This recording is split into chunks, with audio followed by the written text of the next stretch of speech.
ನಮಸ್ತೆ ಸ್ನೇಹಿತರೆ, ಇವತ್ತು ನಾವು ತೃತೀಯ BA ರಾಜ್ಯಶಾಸ್ತ್ರ ಅಂತಾರಾಷ್ಟ್ರೀಯ ಸಂಬಂಧಗಳಲ್ಲಿ ಮುಖ್ಯವಾದಂತಹ ಪ್ರಶ್ನೆಗಳ ಪಾಯಿಂಟ್ಸ್ಗಳನ್ನೆಲ್ಲ ತಿಳಿತಾ ಹೋಗುವ. ಒಂದೇ ವಿಡಿಯೋದಲ್ಲಿ ಸಂಪೂರ್ಣ ತೃತೀಯ BA ರಾಜ್ಯಶಾಸ್ತ್ರ ಅಂತಾರಾಷ್ಟ್ರೀಯ ಸಂಬಂಧಗಳ ವಿಷಯಗಳನ್ನು ಎಲ್ಲ ಕೂಡ ನಾವು ಅದರಲ್ಲಿ ಬರುವಂತೆ ಇವತ್ತು ನಾವು ತಿಳಿತಾ ಹೋಗುವ. ಒಂದೇ ವಿಡಿಯೋದಲ್ಲಿ ಸಂಪೂರ್ಣ ರಾಜ್ಯಶಾಸ್ತ್ರ ಇದ್ದಾಗ ನಿಮಗೂ ಕೂಡ ಓದಲಿಕ್ಕೆ ತುಂಬಾ ಅನುಕೂಲ ಆಗ್ತದೆ. ಪರೀಕ್ಷೆ ಇನ್ನೇನು ಆರಂಭ ಆಗಿದೆ, ಪರೀಕ್ಷೆಗಳೆಲ್ಲ ಹತ್ತಿರ ಇರೋದ್ರಿಂದ ನೀವೇನು ಮಾಡಬೇಕು, ಈ ಒಂದು ವಿಡಿಯೋವನ್ನು ಆರಂಭದಿಂದ ನೋಡ್ತಾ ಹೋಗಿ ಕೆಲವೊಂದು ಪ್ರಶ್ನೆಗಳ ಉತ್ತರಗಳನ್ನು ಪಾಯಿಂಟ್ಸ್ಗಳನ್ನಷ್ಟೇ ನೀವು ಕಲ್ತರೆ ಸಾಕು. ನಾನು ಪದೇ ಪದೇ ಹೇಳುವಂಥದ್ದೇ, ಪಾಯಿಂಟ್ಸನ್ನು ಸರಿಯಾಗಿ ಕಲ್ತ್ಕೊಳ್ಳಿ. ಆ ಪಾಯಿಂಟ್ಸನ್ನು ಬಾಯಿಪಾಠ ಮಾಡಿ ಆದರೂ ಪರವಾಗಿಲ್ಲ, ಕಲ್ತ್ಕೊಳ್ಳಿ. ನಾನೀಗ ವಿಡಿಯೋದಲ್ಲಿ ಹೇಳ್ತಾ ಹೋಗುವಾಗ ಪಾಯಿಂಟ್ಸ್ಗಳನ್ನು ಹೇಳ್ತೇನಲ್ವ, ಆವಾಗ ನೀವು ಕೂಡ ರಿಪೀಟ್ ಮಾಡಿ. ನೀವು ನಿಮ್ಮ ಕೆಲಸದ ಸಮಯದಲ್ಲಿ, ಮನೆ ಕೆಲಸ ಇರ್ಬೋದು ಅಥವಾ ಬೇರೆ ಹೊರಗಿನ ಕೆಲಸಗಳಿರ್ಬೋದು, ಅಥವಾ ನೀವು ಬಸ್ನಲ್ಲಿ ಹೋಗ್ತಾ ಇರುವಾಗ, ಕಾರಲ್ಲಿ ಹೋಗ್ತಾ ಇರುವಾಗ, ಈ ರೀತಿ ಪ್ರಯಾಣ ಮಾಡ್ತಾ ಇರುವಾಗ ಕೂಡ ಈ ವಿಡಿಯೋವನ್ನು ಕೇಳ್ಕೊಳ್ಳಿ. ಒಂದು ವೇಳೆ ನಿಮಗೆ ಸಮಯ ಇಲ್ಲ, ಮನೆಯಲ್ಲಿ ಕೂತ್ಕೊಂಡು ಓದಲಿಕ್ಕೆ ಆಗ್ತಾ ಇಲ್ಲ, ಮನೆಯಲ್ಲಿ ನನಗೆ ಸಮಯ ಇಲ್ಲ, ಓದಲಿಕ್ಕೆ ಪರೀಕ್ಷೆಗೆ ತಯಾರು ಮಾಡಲಿಕ್ಕೆ ಆಗ್ತಾ ಇಲ್ಲ ಅಂತ ಅಂದವರು, ನಿಮ್ಮ ಬೇರೆ ಕೆಲಸದ ಜೊತೆಗೆ ನೀವೆಷ್ಟೋ ಬೇರೆ ಬೇರೆ ಕೆಲಸಗಳನ್ನು ಮಾಡ್ತಾ ಇರ್ತೀರಲ್ವ, ಆ ಕೆಲಸದ ಜೊತೆಗೆ ನೀವು ವಿಡಿಯೋವನ್ನು ಕೇಳ್ಕೊಳ್ಳಿ. ನಾನು ಆ ಪಾಯಿಂಟ್ಸನ್ನು ಎರಡೆರಡು ಬಾರಿ ಹೇಳ್ತೇನೆ. ಆ ಪಾಯಿಂಟ್ಸನ್ನು ರಿಪೀಟ್ ಮಾಡಿ. ಅಂದರೆ ಎಲ್ಲರಿಗೆ ಕೇಳುವ ರೀತಿಯಲ್ಲಿ ನೀವು ಹೇಳಬೇಕು ಅಂತ ಇಲ್ಲ, ಮನಸ್ಸಲ್ಲಿ ಆದರೂ ಕೂಡ ಆ ಪಾಯಿಂಟ್ಸನ್ನು 2 ಬಾರಿ ಹೇಳ್ಕೊಳ್ಳಿ. ಪಾಯಿಂಟ್ಸನ್ನು 2 ಬಾರಿ ಹೇಳ್ಕೊಂಡಾಗ ಆ ಪಾಯಿಂಟ್ಸ್ ನಿಮ್ಮ ಮನಸ್ಸಿಗೆ ಅಲ್ಲಿ ಪ್ರಿಂಟ್ ಆಗಿರ್ತದೆ, ನಿಮ್ಮ ಮನಸ್ಸಲ್ಲಿ ಅದು ತಗೊಳ್ತದೆ. ಯಾವಾಗ ನೀವು 2-3 ಬಾರಿ ಆ ಪಾಯಿಂಟ್ಸನ್ನು ಹೇಳ್ಕೊಳ್ತೀರಲ್ವ, ಆವಾಗ ಮನಸ್ಸಲ್ಲಿ ಅದು ನಿಮ್ಮ ಮನಸ್ಸಿನ ಸ್ಮೃತಿಯಲ್ಲಿ ಅದು ಫೀಡ್ ಆಗಿರ್ತದೆ. ಅದು ಕಂಪ್ಯೂಟರ್ ಥರ, ನಮ್ಮ ಮನಸ್ಸು ಎನ್ನುವಂಥದ್ದು ಕಂಪ್ಯೂಟರ್ ಥರ, ಅದು ನಮಗೆ ಗೊತ್ತಿರೋದಿಲ್ಲ. ಎಲ್ಲ ವಿಷಯಗಳನ್ನು ಅದು ಶೇಖರಿಸಿ ಇಟ್ಟುಕೊಂಡಿರ್ತದೆ, ಅದನ್ನು ಹೊರ ತೆಗಿಲಿಕ್ಕೆ ನಮಗೆ ಗೊತ್ತಿರಬೇಕಷ್ಟೇ. ನಾವೇನು ಮಾಡಬೇಕು, 2-3 ಬಾರಿ ಆ ಪಾಯಿಂಟ್ಸ್ಗಳನ್ನು ಹೇಳ್ಕೊಳ್ಳಿ. ಮನಸ್ಸಲ್ಲಾದರೂ ಕೂಡ ಹೇಳ್ಕೊಳ್ಳಿ, ಇಲ್ಲ ನೀವು ಜೋರಾಗಿ ಹೇಳ್ತೀರಿ ಅಂತಂದರೆ ಆ ಪಾಯಿಂಟ್ಸನ್ನು 2-3 ಬಾರಿ ಹೇಳ್ತಾ ಇರಿ. ಆವಾಗ ಆ ಪಾಯಿಂಟ್ಸ್ ನಿಮಗೆ ಯಾವತ್ತೂ ನೆನಪಲ್ಲಿ ಇರ್ತದೆ. ನಂತರ ತುಂಬ ಜನ ಕೇಳ್ತೀರಾ, ಪಾಯಿಂಟ್ಸನ್ನು ಅಷ್ಟೇ ಕಲಿತರೆ ವಿವರಣೆಯನ್ನು ಹೇಗೆ ಕಲಿಯುವುದು ಅಂತ. ಒಂದು ವೇಳೆ ನಿಮಗೆ ಹೆಚ್ಚು ಸಮಯ ಇದ್ದರೆ ಆ ವಿವರಣೆ ಒಳಗೆ ಏನು ಕೊಟ್ಟಿದ್ದಾರೆ ಎನ್ನುವಂಥದ್ದು ಓದ್ತಾ ಹೋಗಿ. ಇಲ್ಲ ಅಂತ ಆದರೆ ನಿಮಗೆ ಒಂದು ಜನರಲ್ ಆಗಿ ಬರಿತಾ ಹೋಗಬೇಕು. ಈ ಒಂದು ಪಾಯಿಂಟ್ಸನ್ನು ಇಟ್ಕೊಂಡು ಯಾವುದಾದ್ರೂ ಒಂದು ಪಾಯಿಂಟ್ಸ್ಗೆ ಸಂಬಂಧಪಟ್ಟಂತೆ ನಿಮಗೆ ಏನೆಲ್ಲ ವಿವರಣೆಯನ್ನು ಕೊಡಲಿಕ್ಕೆ ಸಾಧ್ಯ ಅದನ್ನೆಲ್ಲ ಕೊಡ್ತಾ ಹೋಗಿ. ನೀವು ನಿಮ್ಮ ಗೆಳೆಯರ ಜೊತೆ, ನಿಮ್ಮ ಮನೆಯವರ ಜೊತೆ ಯಾವ ರೀತಿ ಮಾತನಾಡ್ತಾ ಹೋಗ್ತೀರೋ ಅದೇ ರೀತಿಯಲ್ಲಿ ವಿವರಣೆಯನ್ನು ಕೂಡ ಫಾಸ್ಟಾಗಿ ಬರಿತಾ ಹೋದ್ರಾಯಿತು. ಆ ಒಂದು ಪಾಯಿಂಟ್ಸಿಗೆ ಸಂಬಂಧಪಟ್ಟ ವಿವರಣೆಯನ್ನು ನಿಮಗೆ ಎಷ್ಟು ಕೊಡಲಿಕ್ಕೆ ಸಾಧ್ಯವೋ ಅಷ್ಟನ್ನು ಕೊಡಿ. ಇಲ್ಲಿ 5 ಅಂಕದ ಪ್ರಶ್ನೆ ಬಂದಾಗ 1.5 ಪುಟದಷ್ಟು ಬರೆಯಿರಿ. 10 ಅಂಕದ ಪ್ರಶ್ನೆ ಬಂದಾಗ 3-4 ಪುಟ ಬರೆಯಿರಿ. ಇನ್ನು 15 ಅಂಕದ ಪ್ರಶ್ನೆ ಬಂದಾಗ 4-5 ಪುಟದಷ್ಟು ನಿಮ್ಮ ಉತ್ತರ ಇರಲಿ. ಹಳೆಯ ಪ್ರಶ್ನೆ ಪತ್ರಿಕೆಯಲ್ಲಿ ಬಂದಿರುವಂತಹ ಪ್ರಶ್ನೆಗಳನ್ನು ಒಮ್ಮೆ ನೋಡ್ಕೊಳ್ಳಿ ಸ್ನೇಹಿತರೆ. ಇದು ಕೋರ್ಸ್ 5ರ ಒಂದು ಮುಖ್ಯವಾದ ಪ್ರಶ್ನೆಗಳು. ಕೋರ್ಸ್ 5 ಅಂತಾರಾಷ್ಟ್ರೀಯ ಸಂಬಂಧಗಳಲ್ಲಿ ಬರುವಂಥದ್ದು. ನಿಮಗೆ ಯಾವಾಗ ಯಾವ ಪರೀಕ್ಷೆಗಳಿದೆ ಎನ್ನುವಂಥ ಮಾಹಿತಿ ನನಗಿಲ್ಲ, ನಾನು ಅದನ್ನು ನೋಡಲಿಲ್ಲ. ಆದರೆ ಸಾಧಾರಣವಾಗಿ ಎಲ್ಲ ಕೂಡ ಕವರ್ ಮಾಡುವ ರೀತಿಯಲ್ಲಿ ನಾನು ನಿಮಗೆ ಹೇಳ್ತಾ ಹೋಗ್ತೇನೆ. ಪ್ರಥಮ BA ಅವರಿಗೆ, ದ್ವಿತೀಯ BA ಅವರಿಗೆ, ತೃತೀಯ BA ಅವರಿಗೂ ಕೂಡ ಎಲ್ಲವನ್ನು ಕೂಡ ನಿಮ್ಮ ಪರೀಕ್ಷೆಗೆ ಅನುಕೂಲವಾಗುವ ರೀತಿಯಲ್ಲಿ ನಾನು ಎಲ್ಲವನ್ನು ಕೂಡ ನಿಮಗೆ ಹೇಳ್ತಾ ಹೋಗ್ತೇನೆ. ಈಗಾಗಲೇ ಇಂಪಾರ್ಟೆಂಟ್ ಪ್ರಶ್ನೆಗಳು ಯಾವುದು, ಗುರುತನ್ನು ಹಾಕ್ಕೊಳ್ಳಿ ಅಂತ ಪದೇ ಪದೇ ಅವತ್ತೇ ನಿಮಗೆ ನಾನು ಹೇಳ್ತಾ ಇದ್ದೆ. ಮುಖ್ಯವಾದ ಪ್ರಶ್ನೆಗಳಿಗೆ ಗುರುತನ್ನು ಹಾಕ್ಕೊಂಡು ಅದನ್ನು ಪಾಯಿಂಟ್ಸ್ ಬುಕ್ ಮಾಡ್ತಾ ಇದ್ದೀರಿ ಅಂತಾದರೆ ಪಾಯಿಂಟ್ಸ್ ಬುಕ್ಕಲ್ಲಿ ಪಾಯಿಂಟ್ಸನ್ನಾದರೂ ಬರ್ಕೊಳ್ಳಿ. ಮೊದಲ ಘಟಕ ಅಂತಾರಾಷ್ಟ್ರೀಯ ಸಂಬಂಧ. ಅಂತಾರಾಷ್ಟ್ರೀಯ ಸಂಬಂಧ ಬಗ್ಗೆ ತಿಳ್ಕೊಳ್ಳೇಬೇಕು. ಅಂತಾರಾಷ್ಟ್ರೀಯ ಸಂಬಂಧದ ಅರ್ಥ ಏನು ಎನ್ನುವಂಥದ್ದನ್ನು ತಿಳ್ಕೊಳ್ಬೇಕು. ಅಂತಾರಾಷ್ಟ್ರೀಯ ಸಂಬಂಧ ಅಂತ ಹೇಳಿದರೆ ಬೇರೆ ಬೇರೆ ದೇಶಗಳ ನಡುವಿನ ಮೈತ್ರಿ, ಬೇರೆ ಬೇರೆ ದೇಶಗಳ ನಡುವೆ ಇರುವಂತಹ ಒಂದು ಸಂಬಂಧವೇ ಅಂತಾರಾಷ್ಟ್ರೀಯ ಸಂಬಂಧ ಎಂದಾಗುವಂಥದ್ದು. ವಿಶ್ವದ ಸ್ವತಂತ್ರ ರಾಷ್ಟ್ರಗಳು ತಮ್ಮ ಹಿತಾಸಕ್ತಿ ಮತ್ತು ಬೇಡಿಕೆಗಳನ್ನು ಈಡೇರಿಸಿಕೊಳ್ಳಲು ಹೊಂದುವಂತಹ ಸಂಬಂಧ, ಇದುವೇ ಅಂತಾರಾಷ್ಟ್ರೀಯ ಸಂಬಂಧ. ಅಂತಾರಾಷ್ಟ್ರೀಯ ಸಂಬಂಧದ ವ್ಯಾಖ್ಯೆಗಳನ್ನು ನೋಡಬೇಕು. ಫೆಡ್ರಿಕ್ ಹಾರ್ಟ್ಮನ್ ಅವರ ಪ್ರಕಾರ ಅಂತಾರಾಷ್ಟ್ರೀಯ ಸಂಬಂಧಗಳು ಎಂಬ ಪದವು ಅತ್ಯಂತ ವ್ಯಾಪಕ ಅರ್ಥದಲ್ಲಿ ರಾಜ್ಯಗಳ ನಡುವಿನ ಎಲ್ಲ ವ್ಯವಹಾರಗಳು ಹಾಗೂ ರಾಷ್ಟ್ರೀಯ ಗಡಿಯನ್ನು ರಾಷ್ಟ್ರೀಯ ಗಡಿಯನ್ನು ಹಾಯ್ದು ಹೋಗುವಂತಹ ಜನ, ಸರಕು, ವಿಚಾರಗಳೆಲ್ಲ ಕೂಡ ಅದರಲ್ಲಿ ಒಳಗೊಂಡಿರ್ತದೆ. ಇನ್ನು ಕ್ವೀನ್ಸ್ ರೈಟ್ ಅವರ ಪ್ರಕಾರ ಅಂತಾರಾಷ್ಟ್ರೀಯ ಸಂಬಂಧಗಳನ್ನು ಬಲಯುತ ರಾಷ್ಟ್ರಗಳ ನಡುವಿನ ಸಂಬಂಧ ಎಂದು ಕೂಡ ಅವರು ವಿವರಿಸ್ತಾ ಹೋಗ್ತಾರೆ. ಅಂತಾರಾಷ್ಟ್ರೀಯ ಸಂಬಂಧದ ವ್ಯಾಪ್ತಿಯನ್ನು ತಿಳ್ಕೊಳ್ಬೇಕು. ಅಂತಾರಾಷ್ಟ್ರೀಯ ಸಂಬಂಧದ ವ್ಯಾಪ್ತಿ ತುಂಬಾ ಮುಖ್ಯವಾಗಿರುವಂಥದ್ದು. ಹಾಗೆಯೇ ಅಂತಾರಾಷ್ಟ್ರೀಯ ಸಂಬಂಧದ ಪ್ರಾಮುಖ್ಯತೆ ಅಥವಾ ಮಹತ್ವ ಕೂಡ ಹಲವು ಬಾರಿ ಪ್ರಶ್ನೆ ಪತ್ರಿಕೆಯಲ್ಲಿ 15 ಅಂಕಕ್ಕೂ ಕೂಡ ಬಂದಿದೆ, 5 ಅಂಕಕ್ಕೂ ಕೂಡ ಬಂದಿರುವಂತಹ ಪ್ರಶ್ನೆ. ಅಂತಾರಾಷ್ಟ್ರೀಯ ಸಂಬಂಧದ ವ್ಯಾಪ್ತಿ ಅಂದರೆ ಅದು ಎಷ್ಟರ ತನಕ ವ್ಯಾಪ್ತಿ ಹೊಂದಿದೆ? ಅದು ವ್ಯಾಪಾರ, ಪರಸ್ಪರ ವ್ಯಾಪಾರ ಹೊಂದಿದೆ, ವಿದೇಶಾಂಗ ನೀತಿಯ ಅಧ್ಯಯನವನ್ನು ಮಾಡ್ತದೆ. ಆ ಪಾಯಿಂಟ್ಸನ್ನು ಮಾತ್ರ ತಗೊಳ್ಳಿ, ಆವಾಗ ನಿಮಗೆ ಓದಲಿಕ್ಕೂ ಕೂಡ ಸಹಾಯ ಆಗ್ತದೆ. ರಾಷ್ಟ್ರಗಳು ಪರಸ್ಪರ ವ್ಯವಹಾರಗಳ ನಡುವೆ ಇರುವಂಥದ್ದು ವಿದೇಶಾಂಗ ನೀತಿಯ ಅಧ್ಯಯನ. ರಾಯಭಾರಿಗಳ ಹಕ್ಕು ಮತ್ತು ಸೌಲಭ್ಯಗಳು. ಇನ್ನು ಒಪ್ಪಂದಗಳು, ಭದ್ರತಾ ವ್ಯವಸ್ಥೆಗಳು. 5 ಯುದ್ಧ ಮತ್ತು ಶಾಂತಿ ಅಂತಾರಾಷ್ಟ್ರೀಯ ಸಂಬಂಧಗಳ ಪ್ರಮುಖ ಅಧ್ಯಯನ.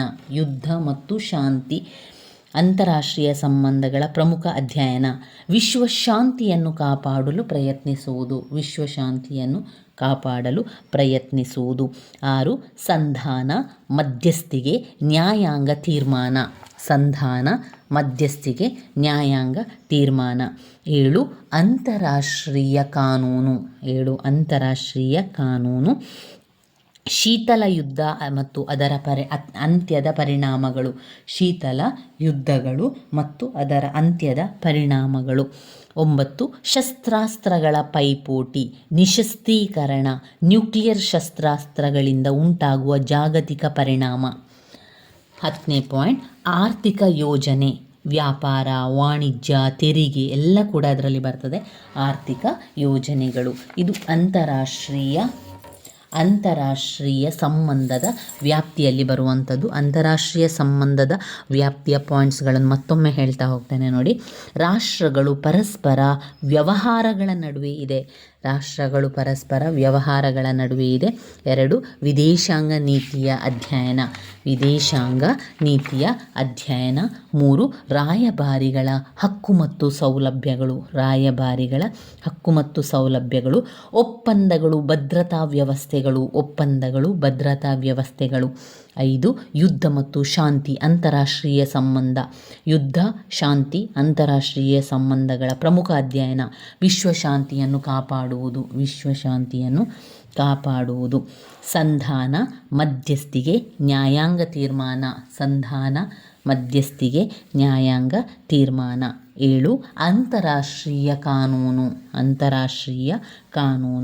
8 ಶೀತಲ ಯುದ್ಧ, ಅದರ ಅಂತ್ಯದ ಪರಿಣಾಮ. 9 ಶಸ್ತ್ರಾಸ್ತ್ರಗಳ ಪೈಪೋಟಿ, ನಿಶ್ಶಸ್ತ್ರೀಕರಣ, ನ್ಯೂಕ್ಲಿಯರ್ ಶಸ್ತ್ರಾಸ್ತ್ರಗಳಿಂದ ಉಂಟಾಗುವ ಜಾಗತಿಕ ಪರಿಣಾಮ. ಆರ್ಥಿಕ ಯೋಜನೆಗಳು, ವ್ಯಾಪಾರ, ವಿಶ್ವ ಬ್ಯಾಂಕ್. ಇನ್ನು ಅಂತಾರಾಷ್ಟ್ರೀಯ ಸಂಬಂಧಗಳ ಪ್ರಾಮುಖ್ಯತೆ ಅಥವಾ ಮಹತ್ವಗಳೇನು ಎನ್ನುವಂಥದ್ದು. ಇದು ಕೂಡ ಅವರು ಪಾಯಿಂಟ್ಸ್ ರೀತಿಯಲ್ಲಿ ಕೊಟ್ಟಿದ್ದರೂ ಕೂಡ ನಾವು ಚಿಕ್ಕದಾದ ಪಾಯಿಂಟ್ಸ್ಗಳನ್ನೆಲ್ಲ ತಗೊಳ್ತಾ ಪಾಯಿಂಟ್ಸನ್ನು ಮಾಡಿಕೊಳ್ಬೇಕು. ಅಂತಾರಾಷ್ಟ್ರೀಯ ಸಂಬಂಧಗಳ ಪ್ರಾಮುಖ್ಯತೆ, ಮಹತ್ವ. 1 ರಾಷ್ಟ್ರಗಳು ತಮ್ಮ ಹಿತಾಸಕ್ತಿಗಳನ್ನು ಸಾಧಿಸಿಕೊಳ್ಳಲು ಇತರ ರಾಷ್ಟ್ರದೊಂದಿಗೆ ಸಂಬಂಧ ಹೊಂದಿದೆ.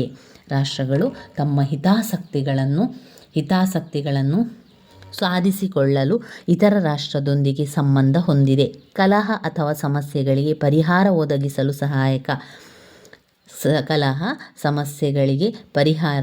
ಒದಗಿಸಲು ಸಹಕಾರಿಯಾಗಿದೆ. 3 ಯುದ್ಧವನ್ನು ತಡೆಗಟ್ಟಿ ಶಾಂತಿಯನ್ನು ಕಾಪಾಡುತ್ತದೆ. ವಿಶ್ವ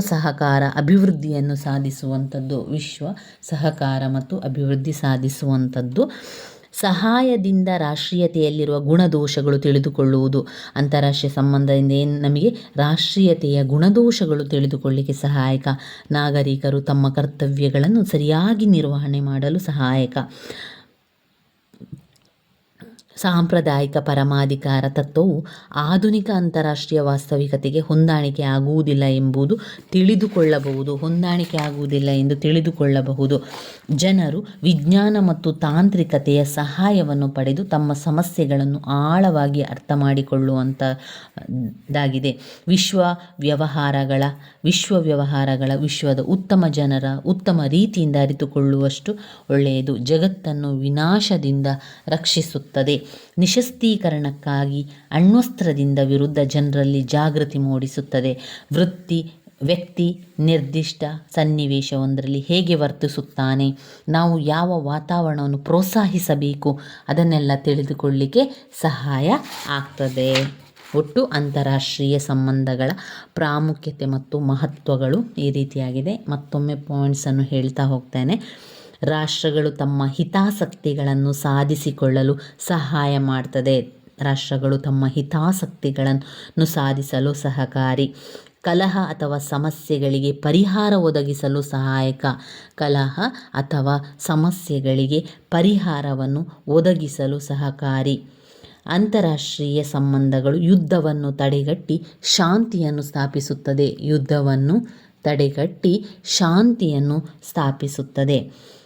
3. ವಿಶ್ವ ಸಹಕಾರ ಅಭಿವೃದ್ಧಿಯನ್ನು ಸಾಧಿಸುತ್ತದೆ. ವಿಶ್ವ ಸಹಕಾರ ಮತ್ತು ಅಭಿವೃದ್ಧಿಯನ್ನು ಸಾಧಿಸುತ್ತದೆ. ಸಹಾಯದಿಂದ ರಾಷ್ಟ್ರೀಯತೆ, ಈಗ ಅಂತಾರಾಷ್ಟ್ರೀಯ ಸಂಬಂಧದ ಸಹಾಯದಿಂದ ರಾಷ್ಟ್ರೀಯತೆಯಲ್ಲಿರುವ ಗುಣದೋಷಗಳನ್ನು ತಿಳಿದುಕೊಳ್ಳಬಹುದು. 5. ನಾಗರಿಕರು ತಮ್ಮ ಕರ್ತವ್ಯಗಳನ್ನು ಸರಿಯಾಗಿ ನಿರ್ವಹಿಸಲಿಕ್ಕೆ ಇದು ಸಹಾಯ ಮಾಡ್ತದೆ.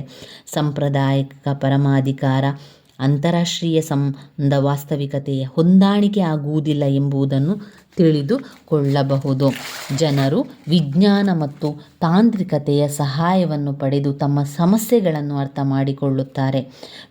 ವ್ಯವಹಾರಗಳಲ್ಲಿ ವಿಶ್ವದ ಉತ್ತಮ ಜನರು ಉತ್ತಮ ರೀತಿಯಿಂದ ಅರಿತುಕೊಂಡಷ್ಟು ವಿಶ್ವಕ್ಕೆ ಒಳ್ಳೆಯದಾಗುತ್ತದೆ. ಜಗತ್ತನ್ನು ವಿನಾಶದಿಂದ ರಕ್ಷಿಸಬೇಕಾದರೆ ನಿಶಸ್ತೀಕರಣಕ್ಕಾಗಿ ಅಣ್ವಸ್ತ್ರದಿಂದ ವಿರುದ್ಧ ಜನರಲ್ಲಿ ಜಾಗೃತಿಯನ್ನು ಮೂಡಿಸಬೇಕು. ವ್ಯಕ್ತಿಯ ನಿರ್ದಿಷ್ಟ ಸನ್ನಿವೇಶವೊಂದರಲ್ಲಿ ಒಬ್ಬ ವ್ಯಕ್ತಿ ಒಂದು ಸನ್ನಿವೇಶದಲ್ಲಿ ಹೇಗೆ ವರ್ತಿಸುತ್ತಾನೆ ಎಂಬುದು ತಿಳಿದುಕೊಂಡು ನಾವು ಯಾವ ವಾತಾವರಣವನ್ನು ಪ್ರೋತ್ಸಾಹಿಸಬೇಕು ಎಂದು ತಿಳಿದುಕೊಳ್ಳಲು ಸಹಕಾರಿಯಾಗಿರುವಂಥದ್ದು. ಇನ್ನು ಬರುವಂಥದ್ದು ಅಂತಾರಾಷ್ಟ್ರೀಯ ಸಂಬಂಧಗಳ ಅಧ್ಯಯನ ವಿಧಾನಗಳು ಅಥವಾ ದೃಷ್ಟಿಕೋನ. ಅಂತಾರಾಷ್ಟ್ರೀಯ ಸಂಬಂಧಗಳ ಅಧ್ಯಯನದ ವಿಧಾನಗಳು ಅಥವಾ ದೃಷ್ಟಿಕೋನ. ಅದರಲ್ಲಿ ಯಾವುದು ಕೇಳಿದ್ದಾರೆ ಅಂತ ಹೇಳಿದರೆ ದೃಷ್ಟಿಕೋನವನ್ನು ವಿವರಿಸಿ ಅಂತ ಹೇಳಿದ್ದಾರೆ. ಅದರಲ್ಲಿ ಮುಖ್ಯವಾಗಿ 2 ದೃಷ್ಟಿಕೋನ ಇದೆ. ಒಂದು ಸಾಂಪ್ರದಾಯಿಕ ದೃಷ್ಟಿಕೋನ, ಮತ್ತೊಂದು ವೈಜ್ಞಾನಿಕ ದೃಷ್ಟಿಕೋನ. ಸಾಂಪ್ರದಾಯಿಕ ದೃಷ್ಟಿಕೋನ ಮತ್ತು ವೈಜ್ಞಾನಿಕ ದೃಷ್ಟಿಕೋನ. ಸಾಂಪ್ರದಾಯಿಕ ದೃಷ್ಟಿಕೋನದಲ್ಲಿ ಬರುವಂತಹ ಪಾಯಿಂಟ್ಸ್ಗಳು ಐತಿಹಾಸಿಕ ವಿಧಾನ, ಅಂತಾರಾಷ್ಟ್ರೀಯ ಸಂಸ್ಥೆಯ ವಿಧಾನ, ಅಂತಾರಾಷ್ಟ್ರೀಯ ಕಾನೂನು ವಿಧಾನ ಎನ್ನುವಂಥ 3 ಪಾಯಿಂಟ್ಸ್ ಬರ್ತದೆ. ಅಂತಾರಾಷ್ಟ್ರೀಯ ಸಂಬಂಧಗಳ ದೃಷ್ಟಿಕೋನದಲ್ಲಿ 2 ದೃಷ್ಟಿಕೋನ, ಅರ್ಥ ಮಾಡ್ಕೊಳ್ಳಿ, 2 ದೃಷ್ಟಿಕೋನ. ಒಂದು ಸಾಂಪ್ರದಾಯಿಕ ದೃಷ್ಟಿಕೋನ, ಮತ್ತೊಂದು ವೈಜ್ಞಾನಿಕ ದೃಷ್ಟಿಕೋನ. ಅಂದರೆ ಸಂಪ್ರದಾಯವಾಗಿರುವಂಥದ್ದು ಒಂದು ವಿಜ್ಞಾನದ ರೀತಿಯಲ್ಲಿ ವೈಜ್ಞಾನಿಕವಾಗಿ ಯೋಚನೆ ಮಾಡುವಂಥದ್ದು ಇನ್ನೊಂದು. ಸಾಂಪ್ರದಾಯಿಕ ದೃಷ್ಟಿಕೋನ, ವೈಜ್ಞಾನಿಕ ದೃಷ್ಟಿಕೋನ 2 ಆಯ್ತಲ್ವಾ. ಇನ್ನು ಅದರೊಳಗೆ ಸಬ್ ಪಾಯಿಂಟ್ಸ್ಗಳಿದೆ. ಸಾಂಪ್ರದಾಯಿಕ ದೃಷ್ಟಿಕೋನದಲ್ಲಿ ಮತ್ತೆ 3 ಪಾಯಿಂಟ್ಸ್ಗಳಿದೆ. ಯಾವುದೆಲ್ಲ ಅದು ಐತಿಹಾಸಿಕ ವಿಧಾನ, ಅಂದರೆ ಹಿಂದಿನ ಕಾಲದ್ದು ಇತಿಹಾಸ ಆ ರೀತಿ ಎಲ್ಲ ನೋಡ್ಕೊಂಡು ಹೋಗ್ತಾ ಇರುವಂಥದ್ದು ಐತಿಹಾಸಿಕ ವಿಧಾನ. 2 ಅಂತಾರಾಷ್ಟ್ರೀಯ ಸಂಸ್ಥೆಯ ವಿಧಾನ. 3 ಅಂತಾರಾಷ್ಟ್ರೀಯ ಕಾನೂನಿನ ವಿಧಾನ ಎನ್ನುವಂತಹ 3 ಪಾಯಿಂಟ್ಸ್ಗಳು ಬರ್ತದೆ. ಮತ್ತೆ 2ನೇದು ವೈಜ್ಞಾನಿಕ ದೃಷ್ಟಿಕೋನ. ಸಾಂಪ್ರದಾಯಿಕ ದೃಷ್ಟಿಕೋನದಲ್ಲಿ 3 ಪಾಯಿಂಟ್ಸ್ ಬಂತು. ಹಾಗೆ ವೈಜ್ಞಾನಿಕ ದೃಷ್ಟಿಕೋನದಲ್ಲಿ ಮತ್ತೆ 4 ಪಾಯಿಂಟ್ಸ್ಗಳನ್ನು ಕಾಣ್ಬೋದು.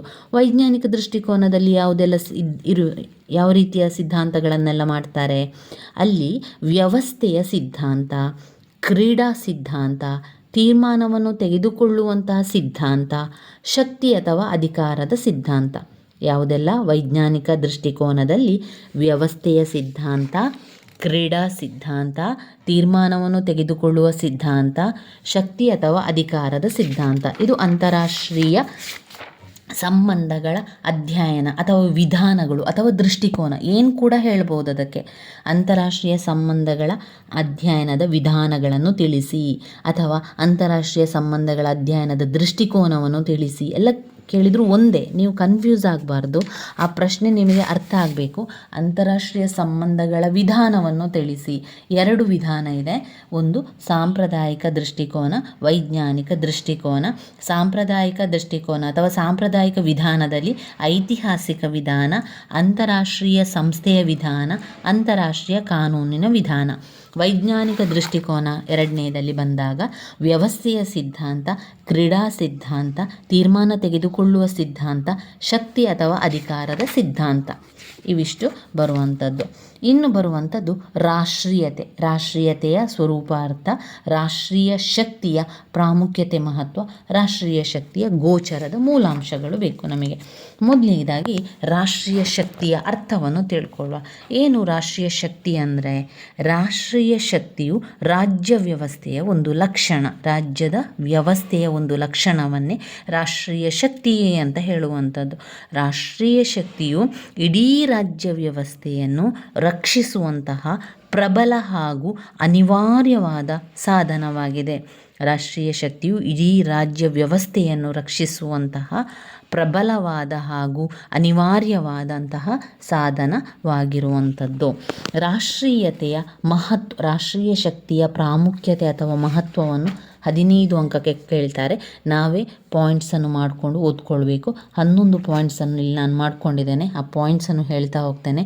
ರಾಷ್ಟ್ರೀಯ ಶಕ್ತಿಯ ಮಹತ್ವ ಅಥವಾ ಪ್ರಾಮುಖ್ಯತೆಯಲ್ಲಿ 1, ರಾಷ್ಟ್ರೀಯ ಶಕ್ತಿಯು ರಾಜ್ಯ ವ್ಯವಸ್ಥೆಯ ಒಂದು ಲಕ್ಷಣ. ರಾಷ್ಟ್ರೀಯ ಶಕ್ತಿಯು ರಾಜ್ಯ ವ್ಯವಸ್ಥೆಯ ಒಂದು ಲಕ್ಷಣ. ರಾಜ್ಯ ವ್ಯವಸ್ಥೆಯ ಒಂದು ಲಕ್ಷಣ. ರಾಷ್ಟ್ರೀಯ ಶಕ್ತಿಯು ಇಡೀ ರಾಜ್ಯ ವ್ಯವಸ್ಥೆಯನ್ನು ರಕ್ಷಿಸುವಂತಹ ಪ್ರಬಲ ಹಾಗೂ ಅನಿವಾರ್ಯವಾದ ಸಾಧನ. ರಾಷ್ಟ್ರೀಯ ಶಕ್ತಿಯು ಇಡೀ ರಾಜ್ಯ ವ್ಯವಸ್ಥೆಯನ್ನೇ ರಕ್ಷಿಸುವಂತಹ ಪ್ರಬಲವಾದ ಹಾಗೂ ಅನಿವಾರ್ಯವಾದ ಸಾಧನವೇ ರಾಷ್ಟ್ರೀಯ ಶಕ್ತಿ. 2ನೇ ಪಾಯಿಂಟಲ್ಲಿ ರಾಷ್ಟ್ರೀಯ ಶಕ್ತಿಯು ರಾಜ್ಯದ ಮುಂದುವರಿಕೆಗೆ ಅನಿವಾರ್ಯ. ರಾಷ್ಟ್ರೀಯ ಶಕ್ತಿಯು ರಾಜ್ಯದ ಮುಂದುವರಿಕೆಗೆ ಅನಿವಾರ್ಯ. 3ನೇ ಪಾಯಿಂಟ್, ಅಂತಾರಾಷ್ಟ್ರೀಯ ಸಂಬಂಧಗಳನ್ನು ಆಳವಾಗಿ ತಿಳಿದುಕೊಳ್ಳಬಹುದಾಗಿದೆ. ಅಂತಾರಾಷ್ಟ್ರೀಯ ಸಂಬಂಧಗಳನ್ನು ಆಳವಾಗಿ ತಿಳಿದುಕೊಳ್ಳಬಹುದಾಗಿದೆ. 4, ರಾಜಕೀಯ ಚಟುವಟಿಕೆಗಳ ಶಕ್ತಿ. ರಾಜಕೀಯ ಚಟುವಟಿಕೆಗಳ ಶಕ್ತಿ. 5, ರಾಷ್ಟ್ರದ ಭದ್ರತೆ ಕಾಪಾಡಲು ಅಗತ್ಯ. ರಾಷ್ಟ್ರದ ಭದ್ರತೆಯನ್ನು ಕಾಪಾಡಲು ಅಗತ್ಯ. 6ನೇ ಪಾಯಿಂಟ್, ವಿದೇಶಗಳಲ್ಲಿ ರಾಷ್ಟ್ರೀಯ ಹಿತಾಸಕ್ತಿಗಳನ್ನು ರಕ್ಷಿಸಲು ಅಗತ್ಯ. ವಿದೇಶದಲ್ಲಿ ರಾಷ್ಟ್ರೀಯ ಶಕ್ತಿಗಳನ್ನು, ರಾಷ್ಟ್ರೀಯ ಹಿತಾಸಕ್ತಿಗಳನ್ನು ರಕ್ಷಿಸಲು ಅಗತ್ಯ. 7, ಅಂತಾರಾಷ್ಟ್ರೀಯ ಕ್ಷೇತ್ರದಲ್ಲಿ ಒಂದು ದೇಶದ ಪ್ರತಿಷ್ಠೆ, ಹಿರಿಮೆ, ವರ್ಚಸ್ಸು ಹೆಚ್ಚಿಸುವ ಅಂಶ ಶಕ್ತಿಯೇ ಆಗಿದೆ. ಅಂತಾರಾಷ್ಟ್ರೀಯ ಕ್ಷೇತ್ರದಲ್ಲಿ ಒಂದು ದೇಶದ ಪ್ರತಿಷ್ಠೆ, ಹಿರಿಮೆ, ವರ್ಚಸ್ಸು ಹೆಚ್ಚಿಸುವಂತಹ ಒಂದು ಶಕ್ತಿ. 8, ಒಂದು ರಾಷ್ಟ್ರದ ವಿದೇಶಾಂಗ ನೀತಿಯ ರಚನೆ ಮತ್ತು ಕಾರ್ಯಾಚರಣೆಯ ಶಕ್ತಿಯನ್ನು ಅವಲಂಬಿಸಿದೆ. ಒಂದು ರಾಷ್ಟ್ರದ ವಿದೇಶಾಂಗ ನೀತಿಯ ರಚನೆ ಮತ್ತು ಅದರ ಕಾರ್ಯಾಚರಣೆಯ ಶಕ್ತಿಯನ್ನು ಅವಲಂಬಿಸಿದೆ. 9, ರಾಷ್ಟ್ರೀಯ ಶಕ್ತಿಯು ರಾಷ್ಟ್ರಗಳ ತಮ್ಮ ಭೌಗೋಳಿಕ, ಸಾಮಾಜಿಕ, ಆರ್ಥಿಕ, ರಾಜಕೀಯ, ಸಾಂಸ್ಕೃತಿಕ ಭಾವನೆಗಳನ್ನು, ರಾಷ್ಟ್ರದ ಸೌಹಾರ್ದ ಭಾವನೆಯನ್ನು ಕಾಪಾಡ್ತದೆ. 11, ಒಂದು ರಾಷ್ಟ್ರದ ರಾಷ್ಟ್ರೀಯ ಶಕ್ತಿ ಸೈನಿಕ ಶಕ್ತಿಯನ್ನಲ್ಲದೆ ರಾಷ್ಟ್ರಗಳು ಬಳಸುವ ಎಲ್ಲ ರೀತಿಯ ಶಕ್ತಿಯನ್ನೊಳಗೊಂಡಿದೆ. 11ನೆಯ ಪಾಯಿಂಟ್, ಒಂದು ರಾಷ್ಟ್ರ ರಾಯಭಾರತ್ವದ ಧ್ಯೇಯ ಉದ್ದೇಶಗಳನ್ನು ನಿರ್ಧರಿಸುತ್ತದೆ. ಒಂದು ರಾಷ್ಟ್ರ ರಾಯಭಾರತ್ವದ ರಾಯಭಾರತ್ವದ ಧ್ಯೇಯ ಉದ್ದೇಶಗಳನ್ನು ನಿರ್ಧರಿಸುತ್ತದೆ. ಇದು ರಾಷ್ಟ್ರೀಯ ಶಕ್ತಿಯ ಪ್ರಾಮುಖ್ಯತೆ ಅಥವಾ ಮಹತ್ವದಲ್ಲಿ ಬರ್ತದೆ. ರಾಷ್ಟ್ರೀಯ ಶಕ್ತಿಯ ಪ್ರಾಮುಖ್ಯತೆ ಮಹತ್ವ ಮತ್ತೊಮ್ಮೆ ಪಾಯಿಂಟ್ಸನ್ನು ಹೇಳ್ತಾ ಹೋಗ್ತಾನೆ. ರಾಷ್ಟ್ರೀಯ ಶಕ್ತಿಯು ರಾಜ್ಯ ವ್ಯವಸ್ಥೆಯ ಒಂದು ಲಕ್ಷಣವಾಗಿದೆ. ರಾಷ್ಟ್ರೀಯ ಶಕ್ತಿಯು ಇಡೀ ರಾಜ್ಯ ವ್ಯವಸ್ಥೆಯನ್ನು ರಕ್ಷಿಸುವಂತಹ ಪ್ರಬಲ ಹಾಗೂ ಅನಿವಾರ್ಯವಾದ ಸಾಧನವಾಗಿದೆ. 2. ರಾಷ್ಟ್ರೀಯ ಶಕ್ತಿಯು ರಾಜ್ಯದ ಮುಂದುವರಿಕೆಗೆ ಅನಿವಾರ್ಯವಾಗಿದೆ. 3. ಅಂತಾರಾಷ್ಟ್ರೀಯ ಸಂಬಂಧಗಳನ್ನು ಆಳವಾಗಿ ತಿಳಿದುಕೊಳ್ಳಬಹುದಾಗಿದೆ. 4. ರಾಜಕೀಯ ಚಟುವಟಿಕೆಗಳು ಶಕ್ತಿ. 5. ರಾಷ್ಟ್ರದ ಭದ್ರತೆ ಕಾಪಾಡಲು ಅಗತ್ಯ. 6. ವಿದೇಶಗಳಲ್ಲಿ ರಾಷ್ಟ್ರೀಯ ಹಿತಾಸಕ್ತಿಗಳನ್ನು ರಕ್ಷಿಸಲು ಅಗತ್ಯ. 7. ಅಂತಾರಾಷ್ಟ್ರೀಯ ಕ್ಷೇತ್ರದಲ್ಲಿ ಒಂದು ದೇಶದ ಪ್ರತಿಷ್ಠೆ, ಹಿರಿಮೆ, ವರ್ಚಸ್ಸು ಹೆಚ್ಚಿಸುವಂಥ ಅಂಶ. 8. ಒಂದು ರಾಷ್ಟ್ರದ ವಿದೇಶಾಂಗ ನೀತಿ ರಚನೆ ಮತ್ತು ಅದರ ಕಾರ್ಯಾಚರಣೆಯು ಶಕ್ತಿಯನ್ನೇ ಅವಲಂಬಿಸಿರುತ್ತದೆ.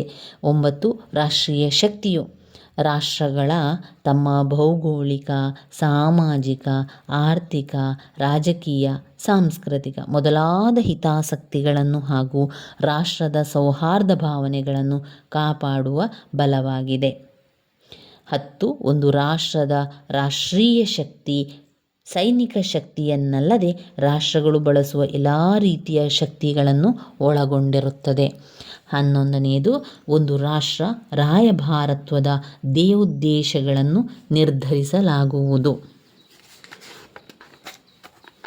ಇನ್ನು ಬರುವಂತಹ ಮುಖ್ಯವಾಗಿರುವಂತಹ ವೆರಿ ಇಂಪಾರ್ಟೆಂಟ್ ಅಂತಲೇ ಹೇಳ್ಬೋದು. ಇದನ್ನು ಸ್ಕಿಪ್ ಮಾಡಬೇಡಿ, ಓದ್ಕೊಳ್ಳಿ, ಬಾಯ್ಪಾಠ ಮಾಡಿ ಅದರ ಪಾಯಿಂಟ್ಸನ್ನು ಸರಿಯಾಗಿ ಕಲ್ತ್ಕೊಳ್ಳಿ. ರಾಷ್ಟ್ರೀಯ ಶಕ್ತಿಯ ಮೂಲಾಂಶಗಳನ್ನು 15 ಅಂಕಕ್ಕೆ ಕೇಳ್ತಾರೆ. ಕೇವಲ ಗೋಚರ ಸ್ಥಿರ ಮೂಲಾಂಶವನ್ನು ಹಾಕಿ ಅಂತ 10 ಅಂಕಕ್ಕೂ ಕೂಡ ಕೇಳ್ಬೋದು. ಅಥವಾ ಅಗೋಚರ ಅಥವಾ ಅಸ್ಥಿರ ಮೂಲಾಂಶವನ್ನು ಮಾತ್ರ ತಿಳಿಸಿ ಅಂತ 10 ಅಂಕ ಕೇಳ್ಬೋದು. ಅವರು ಇಡಿಯಾಗಿ ಎಲ್ಲ ರಾಷ್ಟ್ರೀಯ ಶಕ್ತಿಯ ಮೂಲಾಂಶವನ್ನು ತಿಳಿಸಿ ಅಂತ ಹೇಳಿದರೆ ಸಂಪೂರ್ಣವಾಗಿ ಅದನ್ನೇ ನಾವು ಬರಿತಾ ಹೋಗಬೇಕು. ರಾಷ್ಟ್ರೀಯ ಶಕ್ತಿಯ ಮೂಲಾಂಶಗಳಲ್ಲಿ 2 ಪಾಯಿಂಟ್ಸ್ಗಳು, ಮುಖ್ಯವಾಗಿ 2 ಪಾಯಿಂಟ್ಸ್ಗಳು. 1 ಗೋಚರ ಅಥವಾ ಸ್ಥಿರ ಮೂಲಾಂಶ, 2 ಅಗೋಚರ ಅಥವಾ ಅಸ್ಥಿರ ಮೂಲಾಂಶ. ಗೋಚರ ಅಥವಾ ಸ್ಥಿರ ಮೂಲಾಂಶ, ಅಗೋಚರ ಅಥವಾ ಅಸ್ಥಿರ ಮೂಲಾಂಶ 2 ಬರುವಂಥದ್ದು. ಗೋಚರ ಅಥವಾ ಸ್ಥಿರ ಮೂಲಾಂಶ, ಅಗೋಚರ ಅಥವಾ ಸ್ಥಿರ ಮೂಲಾಂಶ. ಗೋಚರ ಅಥವಾ ಸ್ಥಿರ ಮೂಲಾಂಶದಲ್ಲಿ 4 ಪಾಯಿಂಟ್ಸ್ಗಳಿದೆ. ಭೌಗೋಳಿಕ ಅಂಶ, ಜನಸಂಖ್ಯೆ, ನೈಸರ್ಗಿಕ ಸಂಪನ್ಮೂಲ, ತಾಂತ್ರಿಕ ಜ್ಞಾನ. ಗೋಚರ ಅಥವಾ ಸ್ಥಿರ ಮೂಲಾಂಶದಲ್ಲಿ ಯಾವುದೆಲ್ಲ ಮತ್ತೊಮ್ಮೆ ಹೇಳ್ತೇನೆ. ಭೌಗೋಳಿಕ ಅಂಶ, ಜನಸಂಖ್ಯೆ, ನೈಸರ್ಗಿಕ ಸಂಪನ್ಮೂಲಗಳು, ತಾಂತ್ರಿಕ ಜ್ಞಾನ. ಭೌಗೋಳಿಕ ಅಂಶಗಳಲ್ಲಿ ಬರುವಂತಹ ಪಾಯಿಂಟ್ಸ್ಗಳು ವಾಯುಗುಣ, ಭೂಪ್ರದೇಶ, ಭೌಗೋಳಿಕ ನೆಲೆ, ಭೂಪ್ರದೇಶದ ಗಾತ್ರ, ವಿಸ್ತೀರ್ಣ ಅದು ಬರುವಂಥದ್ದು. ವಾಯುಗುಣ, ಭೂಪ್ರದೇಶದ ಸ್ವರೂಪ, ಭೌಗೋಳಿಕ ನೆಲೆ, ಭೂಪ್ರದೇಶದ ಗಾತ್ರ ಅಥವಾ ವಿಸ್ತೀರ್ಣ ಭೌಗೋಳಿಕ ಅಂಶದಲ್ಲಿ ಬರ್ತದೆ. ಇನ್ನು ಜನಸಂಖ್ಯೆ ಬಂದಾಗ ಜನಸಂಖ್ಯೆಯ ಬಗ್ಗೆ ಬರೀರಿ. ನೈಸರ್ಗಿಕ ಸಂಪನ್ಮೂಲ ಅಂತ ಹೇಳಿದ ಕೂಡಲೇ ಭೂಮಿ, ನದಿ, ಸರೋವರ, ವಿದ್ಯುತ್ ಶಕ್ತಿ, ಕಲ್ಲಿದ್ದಲು, ಸಂಪತ್ತು, ಅರಣ್ಯ ಅದೆಲ್ಲ ನೈಸರ್ಗಿಕ ಸಂಪನ್ಮೂಲಗಳಲ್ಲಿ ಬರೀರಿ. ತಾಂತ್ರಿಕ ಜ್ಞಾನ, ಮಿಲಿಟರಿ ಶಕ್ತಿ, ಕೈಗಾರಿಕೆ, ಕೃಷಿ ಉತ್ಪಾದನೆ ಅದೆಲ್ಲ ತಾಂತ್ರಿಕ ಜ್ಞಾನಕ್ಕೆ ಬರುವಂಥದ್ದು. ಮತ್ತೊಮ್ಮೆ ಹೇಳ್ತೇನೆ, ರಾಷ್ಟ್ರೀಯ ಶಕ್ತಿಯ ಮೂಲಾಂಶಗಳು ಗೋಚರ ಮೂಲಾಂಶ ಮತ್ತು ಅಗೋಚರವಾದ ಮೂಲಾಂಶಗಳು. ಗೋಚರ ಮೂಲಾಂಶಗಳಲ್ಲಿ ಭೌಗೋಳಿಕ ಅಂಶ, ಜನಸಂಖ್ಯೆ, ನೈಸರ್ಗಿಕ ಸಂಪನ್ಮೂಲ, ತಾಂತ್ರಿಕ ಜ್ಞಾನ. ಭೌಗೋಳಿಕ ಅಂಶದಲ್ಲಿ ಬರುವಂತಹ ವಿಷಯಗಳು ವಾಯುಗುಣ, ಭೂಪ್ರದೇಶದ ಸ್ವರೂಪ, ಭೌಗೋಳಿಕ ನೆಲೆ, ಭೂಪ್ರದೇಶದ ಗಾತ್ರ ಅಥವಾ ವಿಸ್ತೀರ್ಣ. ನಂತರ ಜನಸಂಖ್ಯೆ, ನೈಸರ್ಗಿಕ ಸಂಪನ್ಮೂಲಗಳಲ್ಲಿ ಅರಣ್ಯ, ಸಂಪತ್ತು, ಭೂಮಿ, ನದಿ, ಸರೋವರ, ನೈಸರ್ಗಿಕ ಸಂಪನ್ಮೂಲಗಳು. ಸಂಪತ್ತು ಅಲ್ಲ, ನೈಸರ್ಗಿಕ ಸಂಪನ್ಮೂಲಗಳು. ತಾಂತ್ರಿಕ ಜ್ಞಾನದಲ್ಲಿ ಮಿಲಿಟರಿ ಶಕ್ತಿ, ಕೈಗಾರಿಕೆ, ಕೃಷಿ ಉತ್ಪಾದನೆ ಬರ್ತದೆ. ಇನ್ನು ರಾಷ್ಟ್ರೀಯ ಶಕ್ತಿಯ ಅಗೋಚರವಾದ ಅಂಶಗಳನ್ನು ನೋಡುವ. ರಾಷ್ಟ್ರೀಯ ಶಕ್ತಿಯ ಅಗೋಚರ ಅಂಶಗಳಲ್ಲಿ 3 ಪಾಯಿಂಟ್ಸ್ಗಳು. ಸೈದ್ಧಾಂತಿಕ ವಿಚಾರಗಳು, ನಾಯಕತ್ವ, ರಾಷ್ಟ್ರೀಯ ಕಾರ್ಯಚೈತನ್ಯ. ಇದು ಅಗೋಚರ ಮೂಲಾಂಶಗಳು. ನಾವಾಗ ನೋಡಿದ್ದು ಗೋಚರ ಮೂಲಾಂಶಗಳು, ಈಗ ಅಗೋಚರ ಮೂಲಾಂಶಗಳಲ್ಲಿ ಮತ್ತೆ 3 ಪಾಯಿಂಟ್ಸ್ಗಳು. ಸೈದ್ಧಾಂತಿಕ ವಿಚಾರಗಳು, ಸೈದ್ಧಾಂತಿಕ ಅಂದರೆ ಸಿದ್ಧಾಂತ ಕೊಡುವಂಥ ವಿಚಾರಗಳು, ಸೈದ್ಧಾಂತಿಕ ವಿಚಾರಗಳು. ನಾಯಕತ್ವ, ನಾಯಕತ್ವ. ರಾಷ್ಟ್ರೀಯ ಕಾರ್ಯಚೈತನ್ಯ, ರಾಷ್ಟ್ರೀಯ ಕಾರ್ಯಚೈತನ್ಯ. ಇನ್ನು ಬರುವಂತಹ ಮುಖ್ಯವಾದಂಥ ಒಂದು ಪ್ರಶ್ನೆ 5 ಅಂಕಕ್ಕೆ ಕೇಳ್ತಾರೆ, 10 ಅಂಕಕ್ಕೂ ಬರುವಂಥ ಒಂದು ಪ್ರಶ್ನೆ ಅಂದರೆ ರಾಷ್ಟ್ರೀಯ ಶಕ್ತಿಯ ಇತಿಮಿತಿಗಳು. ರಾಷ್ಟ್ರೀಯ ಶಕ್ತಿಯ ಇತಿಮಿತಿಗಳು ಒಟ್ಟು 7 ಪಾಯಿಂಟ್ಸ್ಗಳಿದೆ ನೋಡಿ. ಇಲ್ಲಿರುವಂಥ ಪಾಯಿಂಟ್ಸ್ಗಳನ್ನೇ ಮೊದಲು ಬಾಯ್ಪಾಠ ಮಾಡ್ಕೊಳ್ಳಿ. ರಾಷ್ಟ್ರೀಯ ಶಕ್ತಿಯ ಇತಿಮಿತಿಗಳು: ಅಂತಾರಾಷ್ಟ್ರೀಯ ನೈತಿಕತೆ, ಅಂತಾರಾಷ್ಟ್ರೀಯ ನೈತಿಕತೆ. ಅಂತಾರಾಷ್ಟ್ರೀಯ ಕಾನೂನು, ಅಂತಾರಾಷ್ಟ್ರೀಯ ಕಾನೂನು. ಹೇಳ್ತಾ ಇರುವಾಗಲೇ ನೀವು ರಿಪೀಟ್ ಮಾಡಿ ಆ ಪಾಯಿಂಟ್ಸನ್ನು. ಜಾಗತಿಕ ಅಭಿಪ್ರಾಯ, ಏನು? ಜಾಗತಿಕ ಅಭಿಪ್ರಾಯ. ಶಕ್ತಿ ಸಮತೋಲನ, ಶಕ್ತಿ ಸಮತೋಲನ. ನಿಶಸ್ತ್ರೀಕರಣ, ನಿಶಸ್ತ್ರೀಕರಣ ಅಂದರೆ ಶಸ್ತ್ರ ಇಲ್ಲದೇ ಇರುವಂಥದ್ದು, ಈ ಕತ್ತಿ ಖಡ್ಗ ಇದೆಲ್ಲ ಉಂಟಲ್ಲ, ಅದು ಇಲ್ಲದೇ ಇರುವಂಥದ್ದಕ್ಕೆ ನಿಶಸ್ತ್ರೀಕರಣ. ಅಂತಾರಾಷ್ಟ್ರೀಯ ಸಂಸ್ಥೆಗಳು, ಅಂತಾರಾಷ್ಟ್ರೀಯ ಸಂಸ್ಥೆಗಳು. ಸಾಮೂಹಿಕ ಭದ್ರತಾ ವ್ಯವಸ್ಥೆ, ಸಾಮೂಹಿಕ ಭದ್ರತಾ ವ್ಯವಸ್ಥೆ.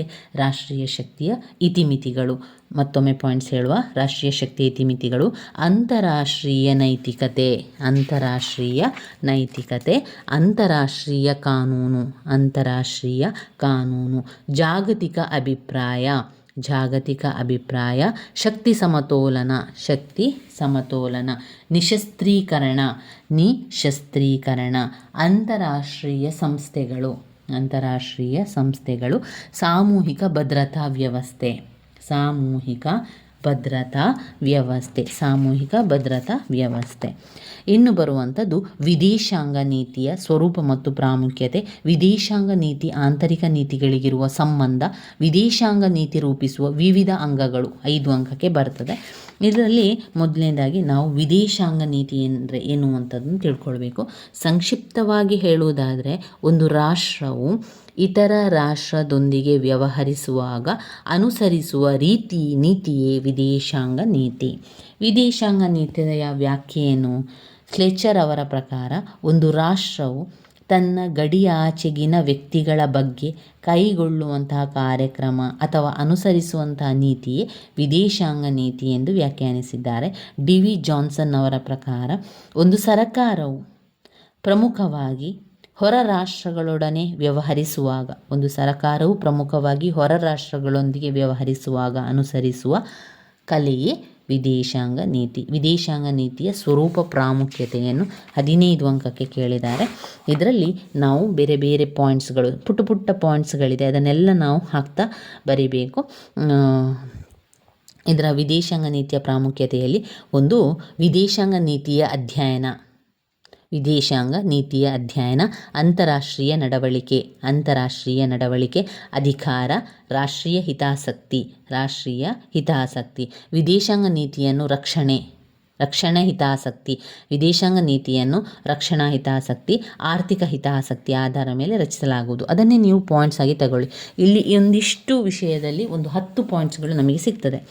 ಇನ್ನು ಆಂತರಿಕ ಬಾಹ್ಯ ಅಂಶಗಳು ಪ್ರಮುಖ ಪಾತ್ರವನ್ನು ವಹಿಸುವಂಥದ್ದು ವಿದೇಶಾಂಗ ನೀತಿಯಲ್ಲಿ. ರಾಜಕೀಯ ಪಕ್ಷ, ಒಂದು ಒತ್ತಡ ಗುಂಪುಗಳು, ರಾಜಕೀಯ ಪಕ್ಷ, ಒತ್ತಡ ಗುಂಪುಗಳು. ಸಾರ್ವಜನಿಕ ಅಭಿಪ್ರಾಯ, ಸಾರ್ವಜನಿಕ ಅಭಿಪ್ರಾಯ. ರಾಜಕೀಯ ಸಂಸ್ಕೃತಿ, ರಾಜಕೀಯ ಸಂಸ್ಕೃತಿ. ನೆರೆಹೊರೆಯ ರಾಜ್ಯಗಳು, ನೆರೆಹೊರೆಯ ರಾಜ್ಯಗಳು.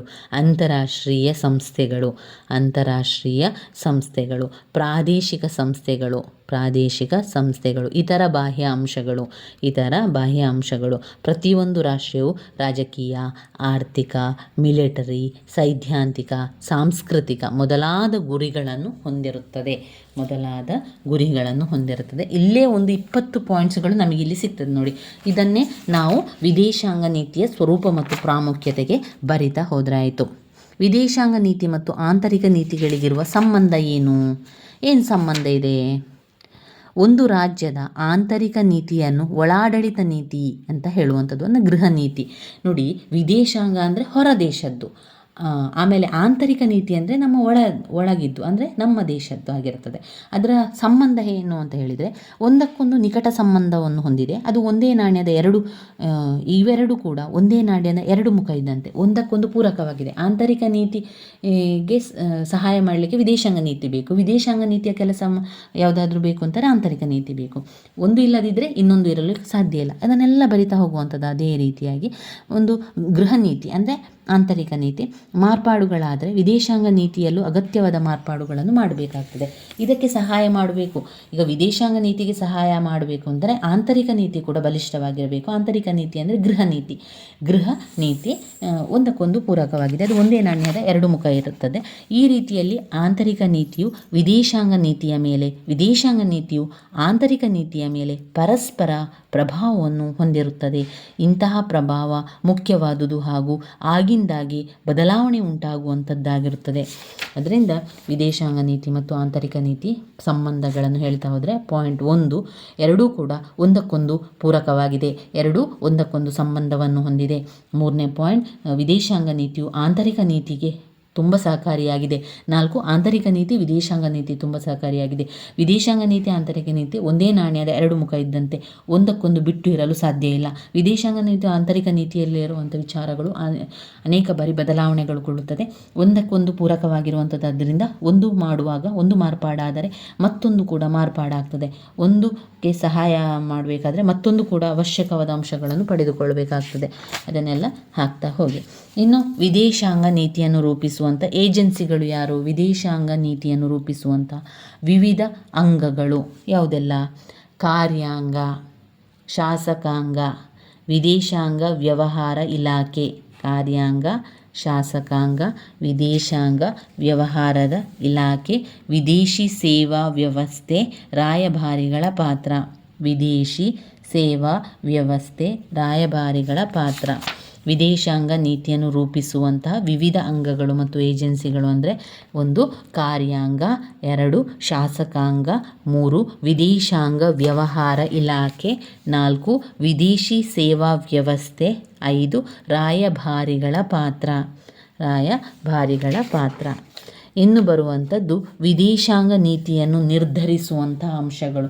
ವಿದೇಶಾಂಗವನ್ನು ನೀತಿಯ ನಿರ್ಧರಿಸುವಂಥ 2 ಅಂಶಗಳು ಆಂತರಿಕ ಅಂಶಗಳು ಮತ್ತು ಬಾಹ್ಯ ಅಂಶಗಳು. ಆಂತರಿಕ ಅಂಶಗಳು ಮತ್ತು ಬಾಹ್ಯ ಅಂಶಗಳು ವಿದೇಶಾಂಗ ನೀತಿಯನ್ನು ನಿರ್ಧರಿಸುವ ಅಂಶಗಳು. 10 ಅಂಕಕ್ಕೆ ಬರುವಂತಹ ಪ್ರಶ್ನೆ. ವಿದೇಶಾಂಗ ನೀತಿಯನ್ನು ನಿರ್ಧರಿಸುವಂಥ ಅಂಶಗಳಲ್ಲಿ 2 ಮುಖ್ಯವಾದ ಪಾಯಿಂಟ್ಸ್ಗಳನ್ನು ನಾವು ನೋಡಿದೆವು. ಆಂತರಿಕ ಅಂಶಗಳು ಮತ್ತು ಬಾಹ್ಯ ಅಂಶಗಳು. ಆಂತರಿಕ ಅಂಶಗಳಲ್ಲಿ ಬರುವಂತಹ ಪಾಯಿಂಟ್ಸ್ಗಳು ಭೌಗೋಳಿಕ ಅಂಶಗಳು, ಐತಿಹಾಸಿಕ ಅಂಶಗಳು ಮತ್ತು ಸಂಸ್ಕೃತಿ, ಅರ್ಥವ್ಯವಸ್ಥೆ, ತಾಂತ್ರಿಕತೆ, ರಾಷ್ಟ್ರದ ಹಿತಾಸಕ್ತಿ, ರಾಜಕೀಯ ಮತ್ತು ಸಾಮಾಜಿಕ ವ್ಯವಸ್ಥೆ, ಸಾರ್ವಜನಿಕ ಅಭಿಪ್ರಾಯ, ನಾಯಕತ್ವ, ಸಂಪನ್ಮೂಲಗಳು, ಸೈದ್ಧಾಂತಿಕ ವಿಚಾರಗಳು, ಸಂಪರ್ಕ ಮಾಧ್ಯಮಗಳು, ಜನಸಂಖ್ಯೆ, ಮಿಲಿಟರಿ ಶಕ್ತಿ. ಇನ್ನು ಬಾಹ್ಯ ಅಂಶಗಳು. ವಿದೇಶಾಂಗ ನೀತಿಯನ್ನು ನಿರ್ಧರಿಸುವಂತಹ ಬಾಹ್ಯ ಅಂಶಗಳು ಅಂತಾರಾಷ್ಟ್ರೀಯ ರಾಜಕೀಯ, ಅಂತಾರಾಷ್ಟ್ರೀಯ ಸಂಪನ್ಮೂಲಗಳು ಮತ್ತು ಒಕ್ಕೂಟಗಳು, ವಿಶ್ವ ಅಭಿಪ್ರಾಯ, ರಾಯಭಾರತ್ವ. ಮತ್ತೊಮ್ಮೆ ಪಾಯಿಂಟ್ಸನ್ನು ನೋಡುವ. ವಿದೇಶಾಂಗ ನೀತಿಯನ್ನು ನಿರ್ಧರಿಸುವ ಅಂಶಗಳಲ್ಲಿ 2 ಮುಖ್ಯವಾದ ಪಾಯಿಂಟ್ಸ್ ಇದೆ.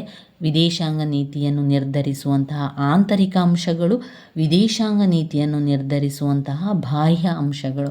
ಮೊದಲು ಆಂತರಿಕ ಅಂಶಗಳ ಪಾಯಿಂಟ್ಸ್ಗಳನ್ನು ನೋಡುವ. ಯಾವುದೆಲ್ಲ ಇದೆ ಅಂತ ಹೇಳಿದರೆ ಭೌಗೋಳಿಕ ಅಂಶಗಳು. 2 ಐತಿಹಾಸಿಕ ಅಂಶಗಳು ಮತ್ತು ಸಂಸ್ಕೃತಿ. ಐತಿಹಾಸಿಕ ಅಂಶಗಳು ಮತ್ತು ಸಂಸ್ಕೃತಿ. ಅರ್ಥವ್ಯವಸ್ಥೆ, ತಾಂತ್ರಿಕತೆ, ರಾಷ್ಟ್ರದ ಹಿತಾಸಕ್ತಿ, ರಾಜಕೀಯ ಮತ್ತು ಸಾಮಾಜಿಕ ವ್ಯವಸ್ಥೆ. ರಾಷ್ಟ್ರದ ಹಿತಾಸಕ್ತಿ, ರಾಜಕೀಯ ಮತ್ತು ಸಾಮಾಜಿಕ ವ್ಯವಸ್ಥೆ. ಸಾರ್ವಜನಿಕ ಅಭಿಪ್ರಾಯ, ನಾಯಕತ್ವ, ಸಂಪನ್ಮೂಲಗಳು, ಸೈದ್ಧಾಂತಿಕ ವಿಚಾರಗಳು, ಸಂಪರ್ಕ ಮಾಧ್ಯಮಗಳು, ಜನಸಂಖ್ಯೆ, ಮಿಲಿಟರಿ ಶಕ್ತಿ. ಸಂಪರ್ಕ ಮಾಧ್ಯಮಗಳು, ಜನಸಂಖ್ಯೆ, ಮಿಲಿಟರಿ ಶಕ್ತಿ. ಇನ್ನು ಬಾಹ್ಯ ಅಂಶಗಳಲ್ಲಿ ಬರುವಂಥ ವಿಚಾರಗಳು ಅಂತಾರಾಷ್ಟ್ರೀಯ ರಾಜಕೀಯ, ಅಂತಾರಾಷ್ಟ್ರೀಯ ಸಂಪನ್ಮೂಲಗಳು ಮತ್ತು ಒಕ್ಕೂಟ, ವಿಶ್ವ ಅಭಿಪ್ರಾಯ, ರಾಯಭಾರತ್ವ. ಇನ್ನು ನಾವೀಗ ಬಂದಿರುವಂಥದ್ದು ಬ್ಲಾಕ್ 2ರಲ್ಲಿರುವಂತಹ ಪ್ರಶ್ನೆಗಳು. ಇಲ್ಲಿ ಬ್ರಿಟನ್ನಿನ ವಿದೇಶಾಂಗ ನೀತಿ ಮುಖ್ಯವಾಗಿರುವಂಥದ್ದು. ಭಾರತದ ವಿದೇಶಾಂಗ ನೀತಿ, ರಾಯಭಾರದ ವ್ಯಾಖ್ಯೆ, ಸ್ವರೂಪ, ವಿಧಗಳು, ಕಾರ್ಯಗಳು ತುಂಬಾ ಮುಖ್ಯವಾಗಿರುವಂತಹ ಪ್ರಶ್ನೆಗಳು. ಪದೇ ಪದೇ ರಿಪೀಟ್ ಆಗಿರುವಂತಹ ಪ್ರಶ್ನೆಗಳಾದ್ರಿಂದ ಅವುಗಳನ್ನಷ್ಟೇ ನೋಡಿದರೆ ಸಾಕು. ಸಮಯ ಇದ್ದರೆ ಇನ್ನಷ್ಟು ವಿಚಾರಗಳನ್ನು ತಿಳ್ಕೊಳ್ಳಿ. ಆದರೆ ಇದೆಲ್ಲ ಕೂಡ ರಿಪೀಟ್ ಆಗಿ ಬಂದಿರುವಂಥ ಪ್ರಶ್ನೆಗಳಾದ್ರಿಂದ ಅವುಗಳನ್ನಷ್ಟೇ ಮೊದಲಿಗೆ ನೋಡುವ. ದ್ವಿತೀಯ ಮಹಾಯುದ್ಧದ ನಂತರ ಬ್ರಿಟನ್ನಿನ ವಿದೇಶಾಂಗ ನೀತಿ.